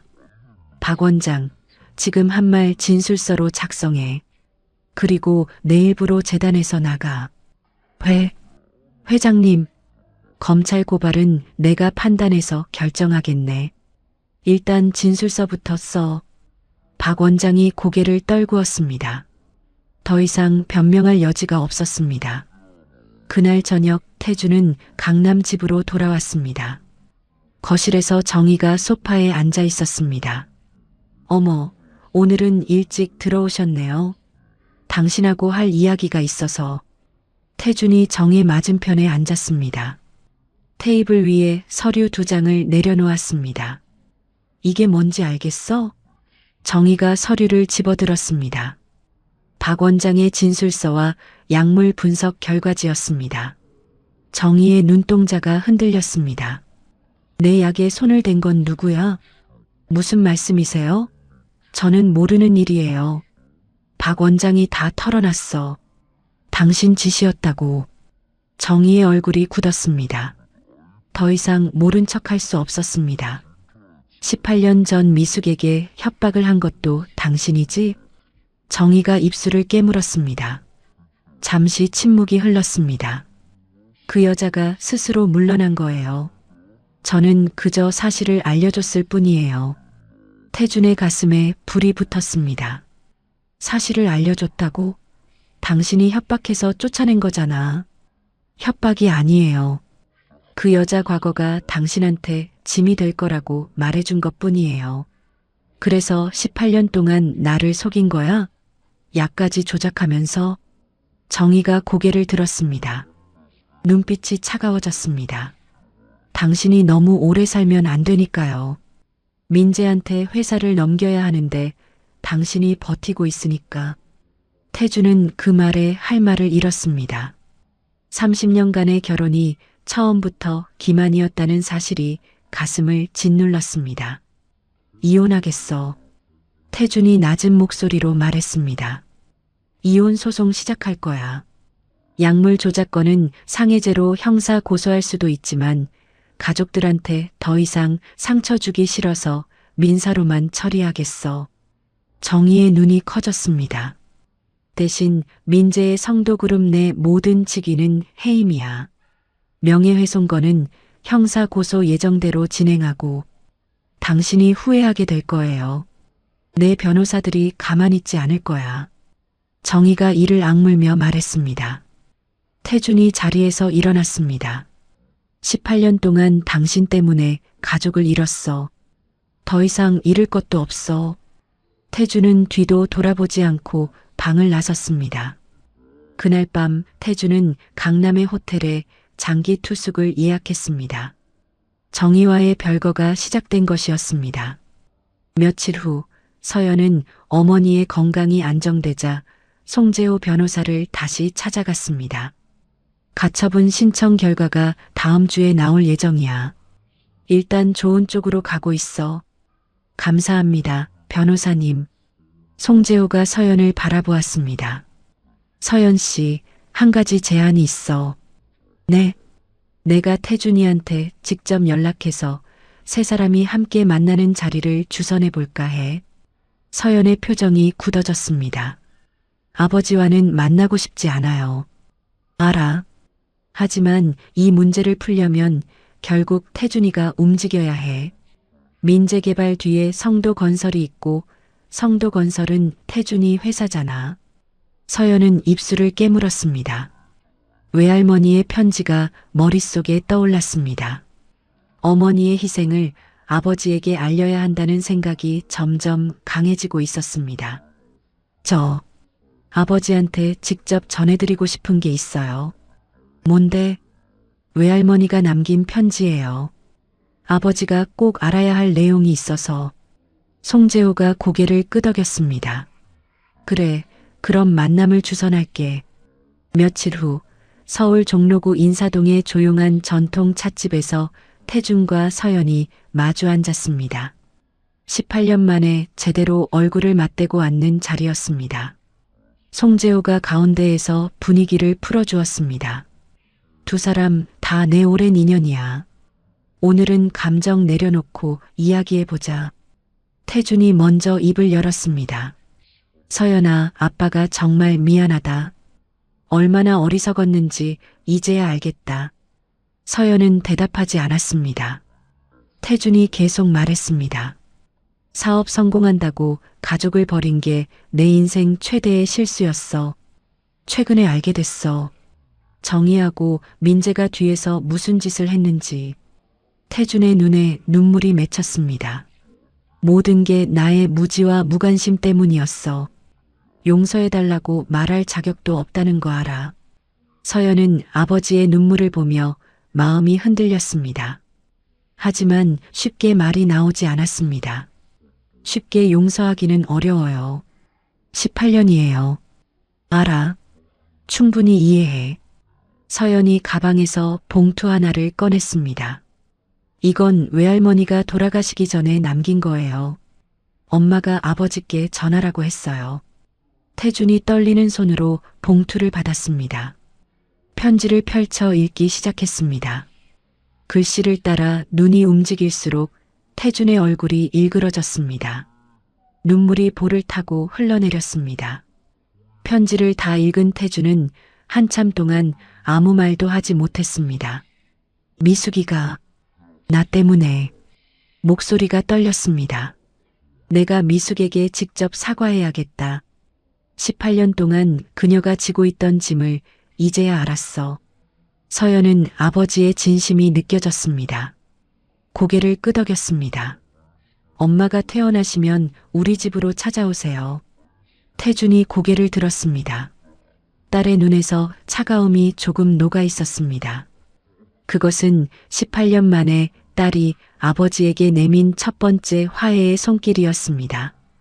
며칠 후 미숙이 태어난 날, 태준은 서연의 집 앞에 섰습니다. 한참을 서성이다 결국 초인종을 눌렀습니다. 문을 연 것은 준호였습니다. 그때 꽃집에 오셨던 손님 아저씨네요. 준호가 반갑게 웃었습니다. 서연이 뒤에서 나왔습니다. 준호야, 이분은 내 외할아버지야. 준호의 눈이 동그래졌습니다. 잠시 놀란 표정을 짓더니 이내 손을 내밀었습니다. 안녕하세요. 저 강준호예요. 태준이 손자의 손을 잡았습니다. 따뜻한 온기가 전해졌습니다. 태준의 눈가가 촉촉해졌습니다. 태준이 거실로 들어섰습니다. 작은 아파트였습니다. 낡은 소파와 오래된 텔레비전이 눈에 들어왔습니다. 벽에는 준호의 어린 시절 사진들이 걸려 있었습니다. 미숙이 안방에서 나왔습니다. 18년 만에 두 사람이 제대로 마주보는 순간이었습니다. 태준 씨, 미숙의 목소리가 떨렸습니다. 태준은 아무 말도 하지 못했습니다. 흰 머리카락이 부쩍 늘어난 미숙의 얼굴을 바라보았습니다. 세월의 무게가 고스란히 느껴졌습니다. 준호야, 우리 잠깐 밖에 나가 있자. 서연이 아들의 어깨를 잡았습니다. 왜? 나도 궁금한데. 어른들 이야기할 게 있어. 편의점에서 아이스크림 사줄게. 준호가 못마땅한 표정을 지었지만 어머니를 따라 밖으로 나갔습니다. 거실에 태준과 미숙 두 사람만 남았습니다. 앉아요. 미숙이 소파를 가리켰습니다. 태준이 천천히 자리에 앉았습니다. 미숙이 맞은편에 앉았습니다. 어색한 침묵이 흘렀습니다. 편지 읽었어요. 태준이 먼저 입을 열었습니다. 서연이한테 들었어요. 왜 말 안 했어? 왜 혼자 다 짊어지고 갔어? 태준의 목소리가 갈라졌습니다. 미숙이 고개를 숙였습니다. 말하면 뭐가 달라졌겠어요. 그 여자가 내 과거를 언론에 뿌리면 태준 씨 회사가 망할 수도 있었어요. 그래도 나한테 말했어야지. 같이 방법을 찾았어야지. 그때 태준 씨는 회사 상장으로 정신이 없었어요. 주가 안정시키느라 밤잠도 못 자고 있었잖아요. 거기에 내 과거 문제까지 터지면 어떻게 됐겠어요. 미숙의 눈에 눈물이 고였습니다. 나는 태준 씨 짐이 되기 싫었어요. 내 과거 때문에 태준 씨가 평생 쌓아온 게 무너지는 건 못 봤어요. 태준이 고개를 떨궜습니다.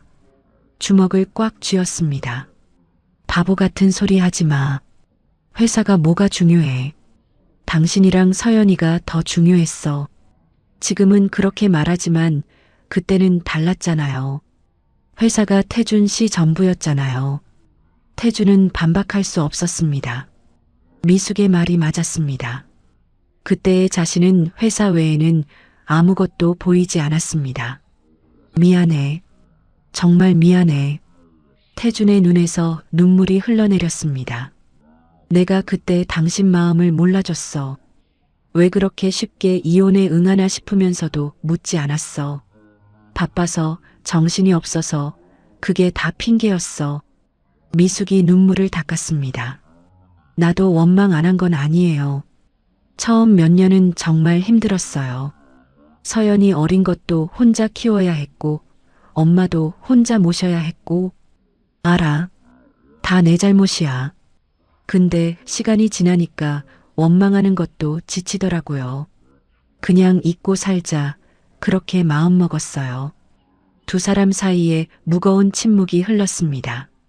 창밖으로 저녁 노을이 물들고 있었습니다. 당신 어머니 편지에 이런 말이 있었어. 태준이 천천히 말했습니다. 3개월 전에 나한테 편지를 보냈는데 답장이 없었다고. 나는 그 편지를 받은 적이 없어. 미숙이 고개를 들었습니다. 받은 적이 없다고요? 응. 아마 정혜 쪽에서 가로챈 것 같아. 그 여자가 내 주변을 다 감시하고 있었더라고. 미숙의 눈이 커졌습니다. 엄마가 답장이 없어서 얼마나 속상해 하셨는지 몰라요. 태준 씨가 아직도 자기를 외면한다고 생각하셨을 거예요. 알아. 그래서 더 미안해. 장모님한테도 당신한테도. 태준이 미숙의 손을 잡았습니다. 거칠어진 손이었습니다. 18년간 혼자서 가족을 지켜온 손이었습니다. 미숙아, 이제라도 다시 시작하면 안 될까? 미숙이 손을 빼며 고개를 저었습니다. 태준 씨, 우리가 무슨 사이예요? 18년이나 지났어요. 알아. 갑자기 예전처럼 되자는 게 아니야. 그냥 천천히 다시 알아가면 안 될까? 쉽지 않을 거예요. 알아. 하지만 해보고 싶어. 남은 시간이라도 제대로 살고 싶어. 미숙이 태준을 바라보았습니다. 늙어버린 얼굴이었습니다. 하지만 눈빛만은 진심이 담겨 있었습니다. 생각해 볼게요. 미숙이 작은 목소리로 대답했습니다. 그때 현관문이 열리며 서연과 준호가 들어왔습니다. 다 얘기했어요? 서연이 조심스럽게 물었습니다. 응, 이제 막 끝났어. 미숙이 눈가를 훔치며 대답했습니다. 준호가 아이스크림을 들고 태준에게 다가왔습니다. 외할아버지, 아이스크림 드실래요? 제가 골랐어요. 태준의 얼굴에 미소가 번졌습니다. 고맙다, 준호야. 아이스크림을 받아들며 태준은 손자의 얼굴을 바라보았습니다. 자신의 젊은 시절과 닮은 이목구비였습니다. 준호야, 외할아버지가 너한테 사과해야 할 게 있어. 저한테요? 응. 17년 동안 네가 있는 줄도 몰랐어. 내 엄마가 얼마나 힘들게 너를 키웠는지도 몰랐고 다 외할아버지 잘못이야. 준호가 고개를 갸웃거렸습니다. 사실 저도 외할아버지가 있는 줄 몰랐어요. 엄마가 말 안 해줘서. 서연이 민망한 표정을 지었습니다. 준호야, 그건 괜찮아요, 엄마. 이유가 있었겠죠. 준호가 밝게 웃었습니다. 근데 외할아버지, 저 궁금한 거 있어요. 뭔데? 그날 꽃집에 진짜 꽃 사러 오신 거예요? 아니면 저 보러 오신 거예요? 태준이 잠시 멈칫했습니다. 서연과 미숙이 태준을 바라보았습니다. 솔직히 말하면 너 보러 갔어. 역시 그럴 줄 알았어요. 준호가 씩 웃었습니다. 손님이 꽃은 하나도 안 보고 저만 계속 쳐다봐서 좀 이상했거든요. 태준이 민망하게 웃었습니다. 그랬구나. 티가 많이 났어? 네, 많이요. 근데 눈빛이 나쁜 사람 같지는 않아서 그냥 친절하게 대해드렸어요. 서연이 아들의 머리를 쓰다듬었습니다. 우리 준호가 원래 눈치가 빨라요. 거실에 오랜만에 웃음소리가 퍼졌습니다. 어색하지만 따뜻한 시간이었습니다. 태준이 자리에서 일어났습니다. 오늘은 이만 가볼게. 너무 오래 있으면 부담될 테니까. 벌써요? 저녁이라도 드시고 가시지. 서연이 말했습니다. 태준이 고개를 저었습니다. 오늘은 여기까지만 할게. 다음에 또 올 수 있을까? 서연이 미숙을 바라보았습니다. 미숙이 작게 고개를 끄덕였습니다. 네, 또 오세요. 서연이 대답했습니다. 태준의 눈가가 촉촉해졌습니다. 고마워, 서연아. 기회를 줘서 고마워. 현관문을 나서려던 태준이 잠시 멈췄습니다. 서연아, 꽃집 문제는 내가 해결할게. 민재한테 손대지 못하게 하겠어. 아버지가 어떻게요? 민재개발 뒤에 성도건설이 있어. 성도건설은 내 회사야. 내가 투자금 회수하고 프로젝트 중단시키면 돼. 서연의 눈이 커졌습니다. 그게 가능해요? 응. 이사회 소집해서 결의하면 돼. 다음 주 안에 처리할게. 아버지. 그리고 민재는 명예훼손으로 형사 고소할 거야. 내 어머니한테 한 짓은 절대 용서 못해. 태준의 눈빛이 단호했습니다. 서연은 아버지의 눈에서 처음으로 가족을 지키려는 의지를 보았습니다. 고마워요, 아버지. 서연이 작은 목소리로 말했습니다. 그 한마디에 태준의 가슴이 뜨거워졌습니다. 18년 만에 딸에게서 아버지라는 호칭을 들은 것이었습니다. 태준이 집을 나서자 준호가 창가에 서서 손을 흔들었습니다. 외할아버지, 다음에 또 와요. 태준이 손을 들어 화답했습니다. 차에 오른 뒤에도 한참을 떠나지 못했습니다. 핸들 위에 얼굴을 묻고 소리 없이 울었습니다. 잃어버린 18년은 되돌릴 수 없었습니다. 하지만 남은 시간은 달라질 수 있었습니다. 태준은 그 시간을 위해 모든 것을 바로잡기로 마음먹었습니다. 다음 날 아침 태준은 성도그룹 본사로 출근했습니다. 비서 김현수가 일정표를 들고 기다리고 있었습니다. 회장님, 오늘 오전에 이사회 소집 가능합니다. 안건은 성도건설의 민재개발 투자금 회수건으로 올려놓았습니다. 좋아. 바로 시작하지. 그리고 명예훼손 고소장은 어제 로펌에서 검토 완료했습니다. 회장님 결제만 하시면 바로 접수됩니다. 태준이 고소장을 받아들었습니다. 민재의 이름이 적혀 있었습니다. 펜을 들어 결제란에 서명했습니다. 접수해. 알겠습니다. 김현수가 서류를 들고 나갔습니다. 태준은 창밖을 바라보았습니다. 서울의 스카이라인이 아침 햇살에 빛나고 있었습니다. 이제 시작이다. 태준이 낮게 중얼거렸습니다. 정의 모자와의 싸움은 이제부터였습니다. 하지만 두렵지 않았습니다. 지켜야 할 가족이 생겼기 때문이었습니다. 성도그룹 본사 20층 대회의실에 이사진이 모였습니다. 태준이 상석에 앉아 회의 시작을 알렸습니다. 오늘 긴급 안건은 성도건설의 민재개발 투자금 회수건입니다. 이사들 사이에서 술렁임이 일었습니다. 민재개발은 오민재가 대표로 있는 회사였습니다. 회장의 의부사들 회사에서 투자금을 회수한다는 것은 예사로운 일이 아니었습니다. 회장님, 갑자기 투자금 회수라니요. 무슨 일이 있습니까? 사회이사 한 명이 물었습니다. 민재개발이 진행 중인 은평구 상가 재개발 프로젝트에 문제가 있습니다.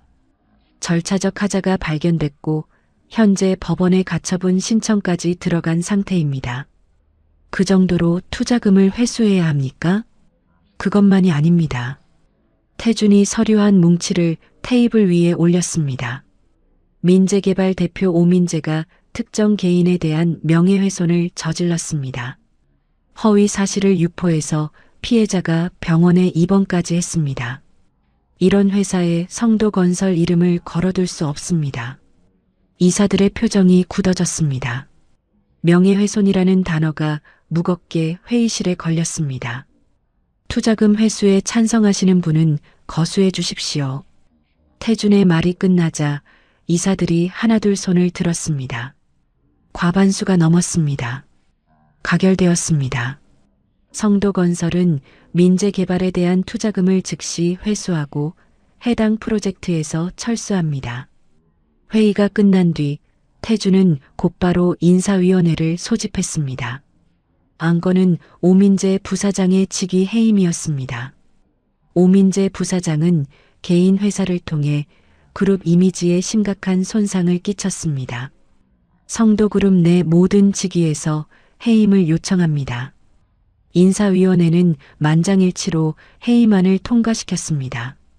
태준이 회장실로 돌아왔을 때 비서 김현수가 보고를 올렸습니다. 회장님, 명예훼손 고소장 접수 완료됐습니다. 수고했어. 그리고 오 여사께서 면담을 요청하셨습니다. 태준의 눈이 차가워졌습니다. 만날 생각 없어. 앞으로 오 여사나 오민재가 본사에 오면 출입을 막아. 알겠습니다. 같은 시각 강남의 고급 레스토랑에서 정희와 민재가 마주 앉아 있었습니다. 민재의 얼굴이 불그락푸르락했습니다. 어머니, 이게 말이 돼요? 아버지가 저를 해임했어요. 알아. 나도 들었어. 정희의 목소리도 떨리고 있었습니다.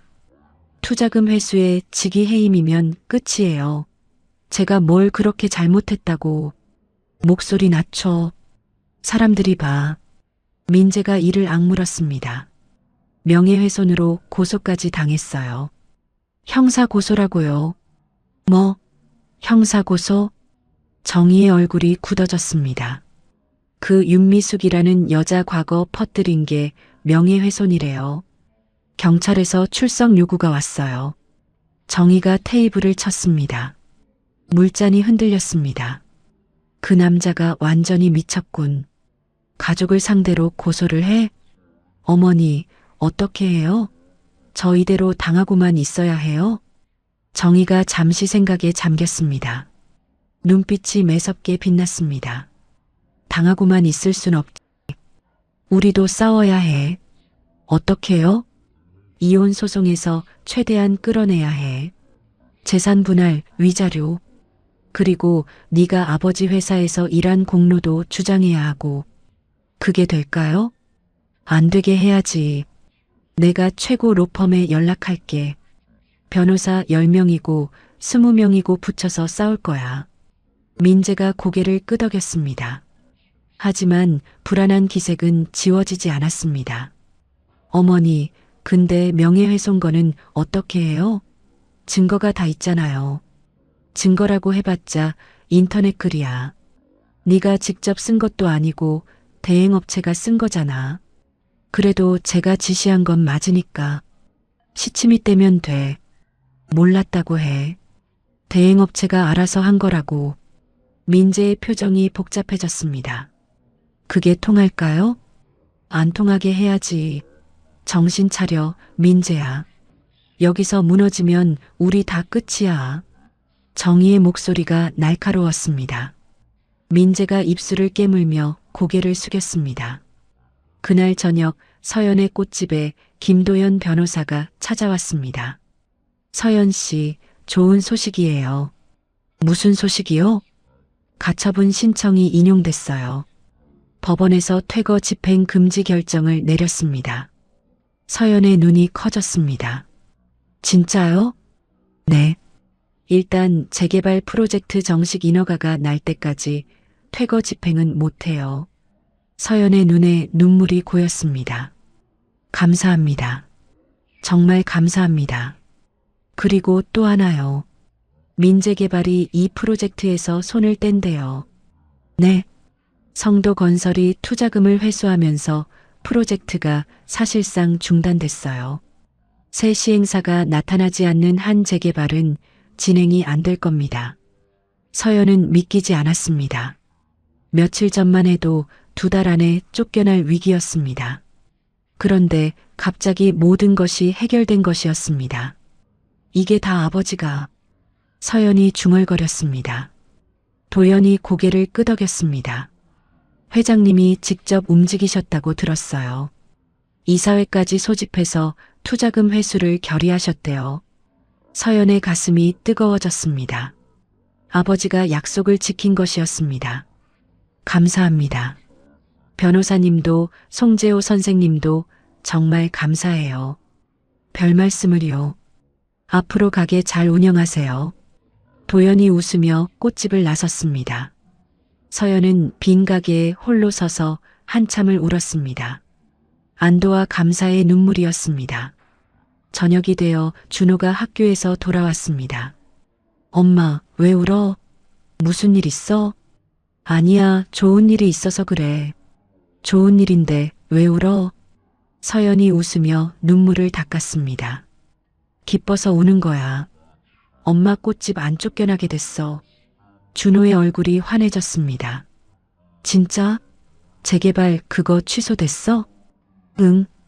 외할아버지가 도와주셨어. 준호가 잠시 생각에 잠겼습니다. 외할아버지가? 그날 오셨던 그 할아버지? 응. 우와, 외할아버지 진짜 대단하다. 어떻게 그런 걸 해결해? 서연이 아들의 머리를 쓰다듬었습니다. 외할아버지가 큰 회사 사장님이야. 진짜? 얼마나 큰 회사인데? 성도그룹이라고. 들어봤어? 준호의 눈이 동그래졌습니다. 성도그룹? 그 건물 짓는데? 우리 학교 체육관도 성도건설이 지었는데. 그래, 그 회사야. 준호가 한참 말이 없었습니다. 뭔가 생각하는 표정이었습니다.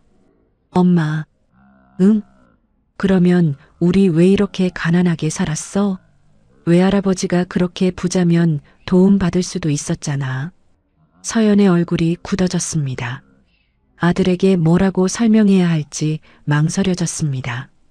준호야, 그건 복잡한 사정이 있었어. 무슨 사정? 외할아버지랑 외할머니가 오래전에 헤어지셨거든. 그래서 연락을 못하고 살았어. 준호가 고개를 끄덕였습니다. 아, 이혼하셨구나. 응. 근데 그건 외할아버지 잘못만은 아니야. 여러 가지 사정이 있었어. 알았어, 엄마. 더 안 물어볼게. 준호가 밝게 웃었습니다. 중요한 건 지금이잖아. 외할아버지가 이제 우리 도와주시는 거니까 됐지.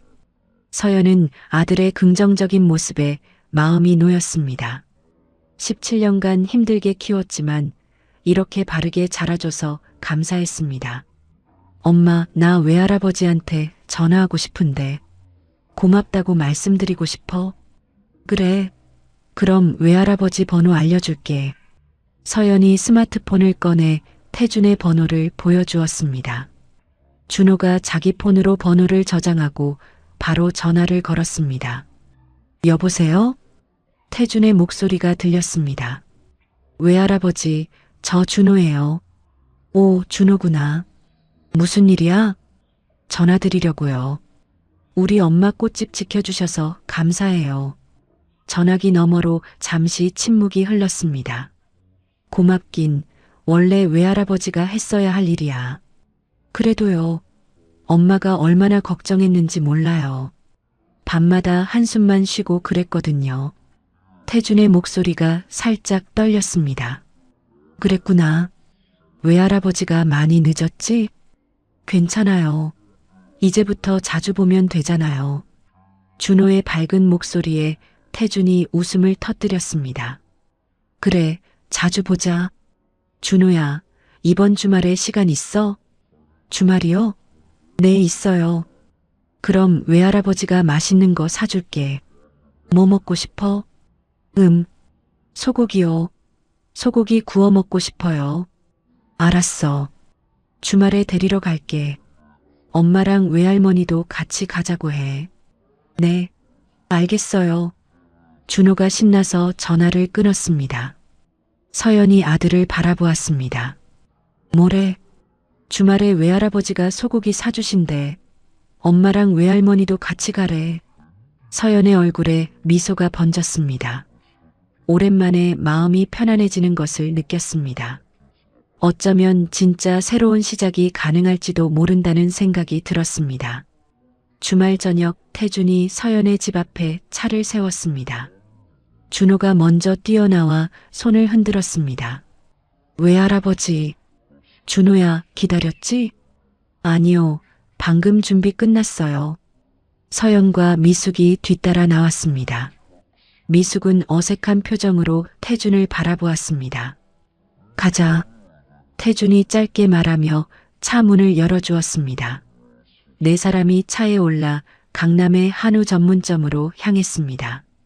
식당에 도착하자 직원이 안내했습니다. 예약하신 강태준 손님, 이쪽으로 오세요. 독립된 룸으로 안내받았습니다. 넓은 방에 고급스러운 테이블이 놓여 있었습니다. 준호의 눈이 휘둥그레졌습니다. 우와, 여기 진짜 비싸 보인다. 준호야, 그런 말하는 거 아니야. 서연이 나무랐습니다. 태준이 웃으며 손을 저었습니다. 괜찮아. 오늘은 마음껏 먹어. 직원이 메뉴판을 가져왔습니다. 태준이 최상급 한우 세트를 주문했습니다. 특선 코스로 주세요. 4명이요. 알겠습니다. 직원이 나가자 어색한 침묵이 흘렀습니다. 미숙이 물잔만 만지작거렸습니다. 서연도 뭐라고 말을 꺼내야 할지 몰라 입술만 깨물었습니다. 외할머니, 왜 말 안 해요? 준호가 미숙을 바라보며 물었습니다. 응? 아니야, 그냥. 외할아버지랑 오랜만에 만나서 어색해요? 준호의 직설적인 질문에 미숙이 당황했습니다. 태준이 먼저 입을 열었습니다. 맞아. 외할아버지랑 외할머니가 오랜만에 만나서 좀 어색해. 준호가 이해해줘. 알아요. 그래도 밥 먹으면서 이야기하면 풀리지 않을까요? 준호의 순수한 말에 어른들이 웃음을 터뜨렸습니다. 얼어붙었던 분위기가 조금 풀렸습니다. 잠시 후 음식이 나오기 시작했습니다. 붉은 빛깔의 한우가 접시 위에 올라왔습니다. 직원이 불판에 고기를 올려 구워주었습니다. 준호야, 많이 먹어. 태준이 잘 익은 고기를 준호 앞에 놓아주었습니다. 감사합니다. 준호가 고기를 입에 넣고 눈을 감았습니다. 우와, 진짜 맛있다. 입에서 녹아요. 맛있으면 더 시킬게. 진짜요? 최고. 서연이 아들을 바라보며 미소 지었습니다. 평소에 고기를 실컷 먹여본 적이 없었습니다. 늘 빠듯한 살림에 외식은 꿈도 못 꿨습니다. 서연아, 너도 많이 먹어. 태준이 딸 앞에도 고기를 놓아주었습니다. 네, 감사해요. 서연이 고기를 먹으며 슬그머니 눈물을 닦았습니다. 미숙이 딸의 손을 잡았습니다. 서연아, 왜 울어? 아니야, 그냥. 이런 날이 올 줄 몰랐어서. 태준의 가슴이 저렸습니다. 18년간 딸이 얼마나 힘들게 살았는지 새삼 느껴졌습니다. 미안하다, 서연아. 아빠가 더 일찍 찾아왔어야 하는데. 아니에요. 이제라도 이렇게 만나는 것만으로도 좋아요. 준호가 고기를 씹다 말고 물었습니다. 외할아버지, 근데 궁금한 거 있어요. 뭔데? 외할아버지는 왜 그동안 우리 안 찾아오셨어요? 식탁에 잠시 침묵이 흘렀습니다. 서연이 아들을 말리려 했습니다. 준호야, 그런 건 괜찮아. 태준이 손을 들어 서연을 제지했습니다. 준호를 바라보며 천천히 말했습니다. 솔직하게 말해줄게. 외할아버지가 바보였어. 바보요? 응. 회사 일만 중요하게 생각하고 가족은 뒷전으로 뒀어. 외할머니랑 헤어지고 나서도 엄마를 찾아가지 않았어. 준호가 고개를 갸웃거렸습니다. 왜요? 보고 싶지 않았어요? 아니, 보고 싶었어. 근데 너무 오래 시간이 지나니까 찾아가기가 무서웠어. 엄마가 외할아버지를 미워할 것 같아서. 태준의 목소리가 떨렸습니다. 외할아버지도 무서운 게 있어요? 그럼 가족한테 미움받는 게 제일 무서워. 준호가 잠시 생각하더니 고개를 끄덕였습니다. 알겠어요. 근데 이제 늦었지만 찾아오셨잖아요. 그거면 된 거 아니에요? 태준의 눈가가 촉촉해졌습니다. 고맙다, 준호야.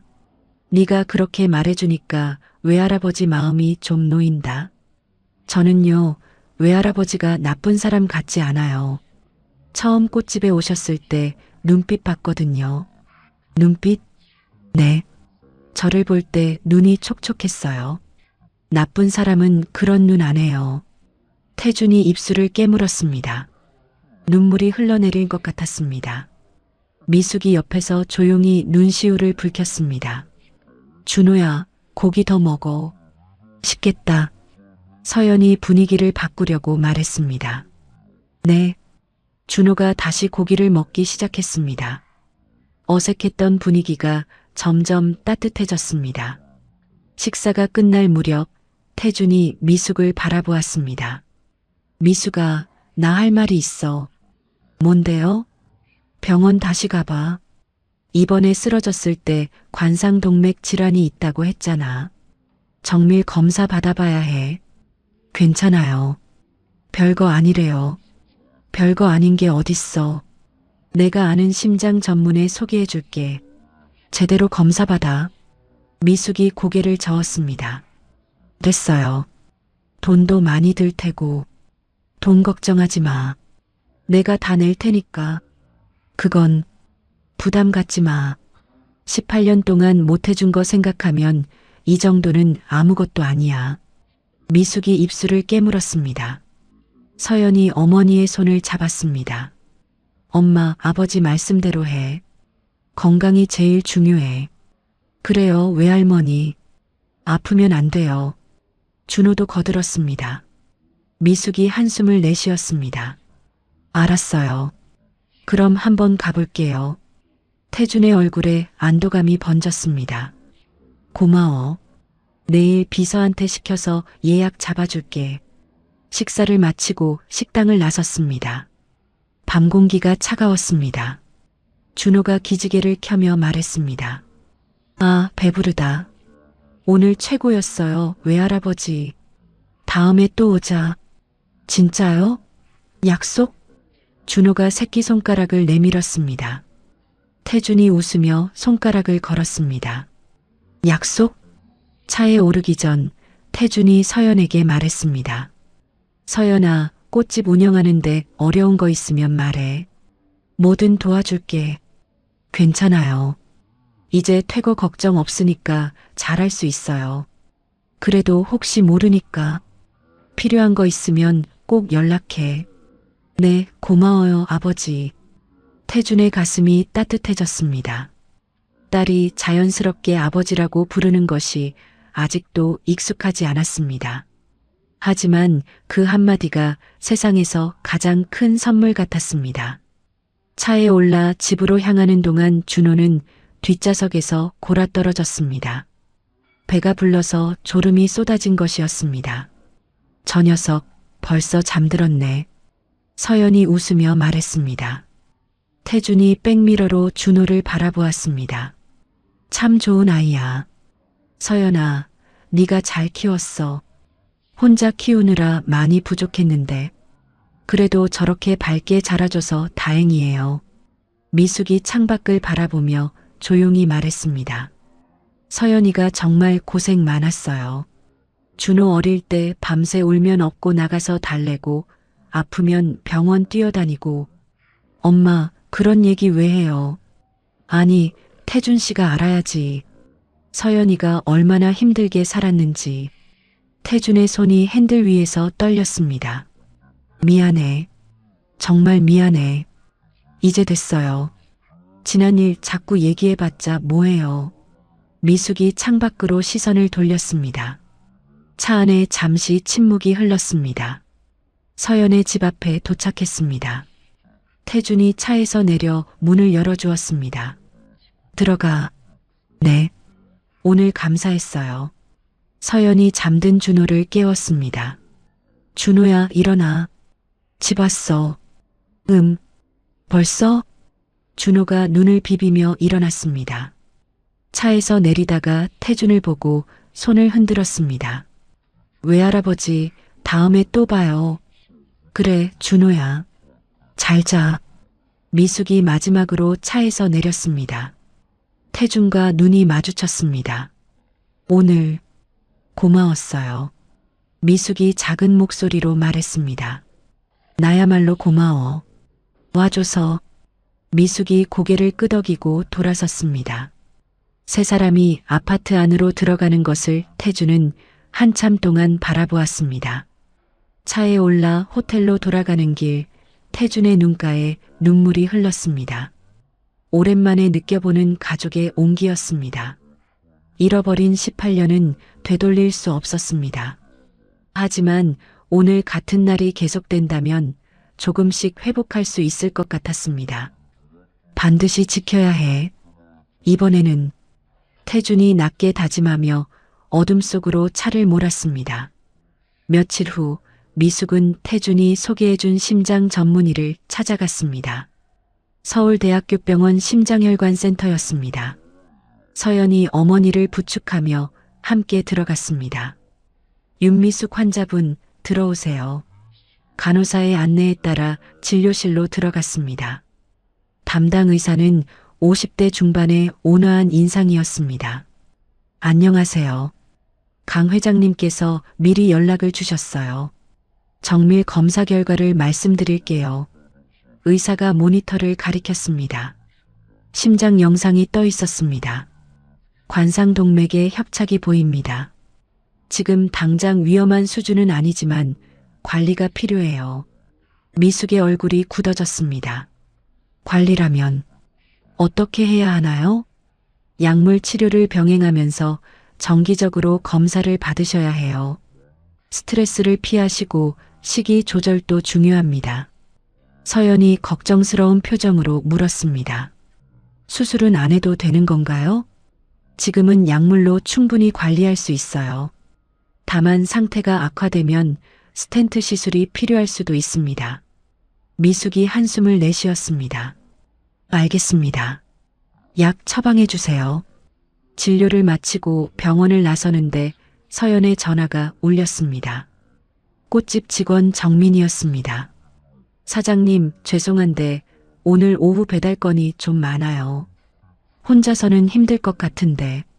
알았어. 내가 빨리 갈게. 서연이 전화를 끊고 미숙을 바라보았습니다. 엄마, 나 가게 가봐야 해. 집에 혼자 갈 수 있어? 그럼 걱정 마. 나 혼자 못 갈 것 같아? 그래도 빨리 가. 가게 일이 중요하지. 서연이 망설이다 고개를 끄덕였습니다. 그럼 집에 가서 푹 쉬어. 저녁에 내가 맛있는 거 사갈게. 알았어. 조심해서 가. 서연이 택시를 잡아 미숙을 태워보냈습니다. 그리고 지하철을 타고 꽃집으로 향했습니다. 꽃집에 도착하니 정민이 분주하게 움직이고 있었습니다. 테이블 위에 주문서가 수북이 쌓여 있었습니다. 사장님 오셨어요? 오늘 웨딩 시즌이라 주문이 폭주했어요. 알았어. 내가 포장할 테니까 정민 씨는 배달 먼저 나가. 네. 정민이 준비된 꽃 상자를 들고 나갔습니다. 서연은 앞치마를 두르고 작업에 들어갔습니다. 1시간쯤 지났을 때 꽃집 문이 열렸습니다. 서연이 고개를 들었습니다. 어서 오세. 말이 끊겼습니다. 문 앞에 정희가 서 있었습니다. 검은색 코트에 선글라스를 낀 모습이었습니다. 오랜만이네요, 서연 씨. 정희가 선글라스를 벗으며 천천히 들어왔습니다. 서연의 얼굴이 굳어졌습니다. 여기 어떻게 오셨어요? 찾아오면 안 되나요? 꽃 사러 왔는데. 정희가 진열된 꽃들을 둘러보았습니다. 서연은 가슴이 쿵쾅거렸습니다. 이 여자가 왜 여기에 온 것인지 짐작이 갔습니다. 무슨 일로 오신 건지 말씀해 주세요. 바로 본론으로 들어가자는 거죠? 좋아요. 정희가 서연 앞에 섰습니다. 눈빛이 차가웠습니다. 당신 아버지가 요즘 많이 변했더라고요. 18년 동안 거들떠보지도 않던 전처 가족을 갑자기 챙기기 시작하고, 그게 저랑 무슨 상관이에요? 상관이 있으니까 왔죠. 정희가 한 발짝 다가섰습니다. 내가 솔직하게 말할게요. 당신네 가족이 내 남편 곁에 얼씬거리는 게 불쾌해요. 서연의 눈에 불꽃이 일었습니다. 아버지가 먼저 찾아오신 거예요. 저희가 부른 게 아니라고요. 그러니까 문제죠. 왜 갑자기 찾아왔을까? 당신 네가 뭔가 꾸민 거 아니에요? 뭘 꾸몄다는 거예요? 말도 안 되는 소리 하지 마세요. 정희가 비웃듯 웃었습니다. 말도 안 된다고요? 재벌 회장이 갑자기 버린 가족을 찾아와서 챙겨주기 시작했는데 그게 우연이라고 생각해요? 우연이 아니에요. 아버지가 진실을 알게 됐으니까요. 진실? 무슨 진실? 서연이 정희를 똑바로 바라보았습니다. 18년 전에 누가 우리 엄마를 협박했는지, 누가 아버지 약에 손을 댔는지 아버지가 다 알게 됐어요. 정희의 얼굴이 살짝 굳어졌습니다. 하지만 곧 표정을 수습했습니다. 협박이요? 약에 손을 댔다고요? 무슨 헛소리예요? 헛소리가 아니에요. 증거도 다 있어요. 증거? 정희가 코웃음을 쳤습니다. 증거가 뭐든 간에 법정에서 봐요. 내 변호사들이 다 처리할 테니까. 그러세요. 저희도 준비되어 있어요. 정희의 눈이 가늘어졌습니다. 당신 똑똑한 척하지 마요. 당신이 누구랑 싸우는 건지 알아요? 알아요. 18년 동안 우리 가족을 망가뜨린 사람이랑 싸우는 거죠. 서연의 목소리가 떨렸지만 눈빛은 흔들리지 않았습니다. 정희가 입술을 깨물었습니다. 좋아요. 그렇게 나오겠다 이거죠? 정희가 가방에서 봉투 하나를 꺼냈습니다. 테이블 위에 내려놓았습니다. 이게 뭐예요? 열어봐요. 서연이 봉투를 열었습니다. 안에는 수표 한 장이 들어 있었습니다. 액수를 보고 서연의 눈이 커졌습니다. 5억이요? 네. 그 돈 받고 당신네 가족은 조용히 사라져요. 서울 떠나서 다시는 내 남편 앞에 나타나지 마요. 서연이 수표를 집어들었습니다. 정희의 입꼬리가 올라갔습니다. 역시 돈 앞에서는 찢어지는 소리가 났습니다. 서연이 수표를 두 조각으로 찢어버렸습니다. 미쳤어요? 정희가 소리쳤습니다. 가져가세요. 저희는 돈 따위에 움직이지 않아요. 당신 지금 뭘 하는 거야? 5억이야, 5억. 5억이든 50억이든 상관없어요. 저희 가족은 팔 물건이 아니에요.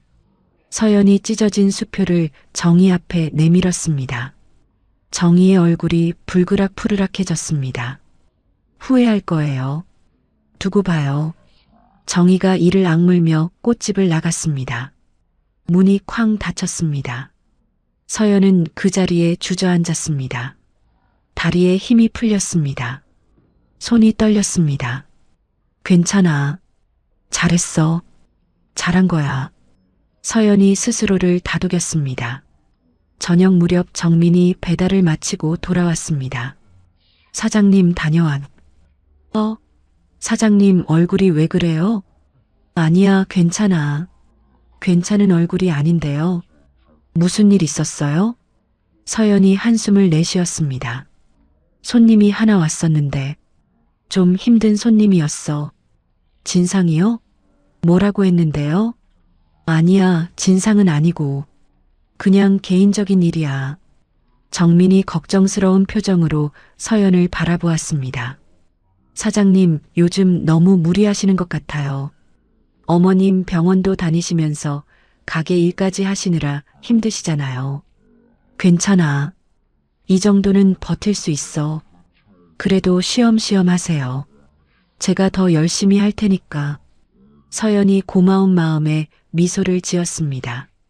고마워, 정민 씨. 정민 씨가 있어서 내가 버티는 거야. 에이, 무슨 말씀을요. 정민이 쑥스럽게 웃었습니다. 그날 밤 서연은 아버지에게 전화를 걸었습니다. 아버지, 오늘 가게에 손님이 한 명 왔어요. 손님? 누가? 오정혜 씨요. 전화기 너머로 침묵이 흘렀습니다. 정희가? 거기 왜 갔어? 돈 들고 왔어요. 5억 주면서 서울 떠나라고요. 태준의 목소리가 낮아졌습니다. 그래서 뭐라고 했어? 찢어버렸어요. 다시 침묵이 흘렀습니다. 잘했어. 서연아, 잘했어. 태준의 목소리가 떨렸습니다. 아버지, 그 사람 앞으로 또 올 것 같아요. 저희 가만 안 놔둘 것 같은 눈빛이었어요. 걱정 마. 내가 처리할게. 앞으로 정희가 너희한테 접근 못하게 하겠어. 어떻게요? 이혼 소송에 접근 금지 조항 넣을 거야. 그리고 경호원도 붙여줄게. 경호원까지는 안 돼. 그 여자가 뭔 짓을 할지 몰라. 내가 다 막을 테니까 너는 걱정하지 마. 서연의 눈에 눈물이 고였습니다. 고마워요, 아버지. 고맙긴. 아빠가 원래 했어야 할 일이야. 이제라도 제대로 할게. 전화를 끊은 뒤 서연은 창밖을 바라보았습니다. 어둠 속에서 가로등 불빛이 반짝이고 있었습니다. 싸움은 이제 시작이었습니다. 하지만 이번에는 혼자가 아니었습니다. 그것만으로도 서연은 힘이 났습니다. 18년이라는 시간은 결코 짧지 않습니다. 그 세월 동안 태주는 성공만을 좇으며 가족을 잃었고 미숙은 사랑하는 사람을 지키기 위해 홀로 모든 짐을 짊어졌습니다. 서연은 아버지 없이 아이를 키우며 꽃집을 일궈냈고 준호는 그런 어머니 곁에서 밝고 바르게 자라났습니다. 돌이켜보면 모든 비극의 시작은 진실을 말하지 못한 것이었습니다. 미숙은 남편을 지키려 침묵했고 태주는 아내의 침묵 뒤에 숨겨진 희생을 알지 못했습니다. 그 틈을 파고든 것은 탐욕과 거짓이었습니다. 하지만 늦었다고 생각할 때가 가장 빠른 때라고 했습니다. 태주는 남은 시간 동안 가족을 지키기로 결심했고 서연은 아버지에게 다시 한번 기회를 주었습니다. 찢어버린 5억짜리 수표는 돈으로 살 수 없는 것이 있다는 것을 보여주었습니다. 그것은 가족의 자존심이었고 18년간 지켜온 삶의 무게였습니다. 아직 싸움은 끝나지 않았습니다. 정의와 민재의 반격이 남아있고 법정에서의 다툼도 계속될 것입니다. 하지만 이제 서연은 혼자가 아닙니다. 늦게나마 돌아온 아버지가 곁에 있고 든든한 아들 준호가 있습니다. 그리고 18년간 묵묵히 딸을 키워온 어머니 미숙이 있습니다. 가족이란 완벽하지 않아도 됩니다. 상처가 있어도 빈 시간이 있어도 다시 손을 잡을 수 있다면 그것으로 충분합니다. 태준과 미숙, 서연과 준호의 이야기가 여러분의 마음에 작은 울림이 되었기를 바랍니다. 이야기를 끝까지 들어주신 분이 계시다면 잘 들었다고 댓글 하나만 남겨주세요. 감사합니다.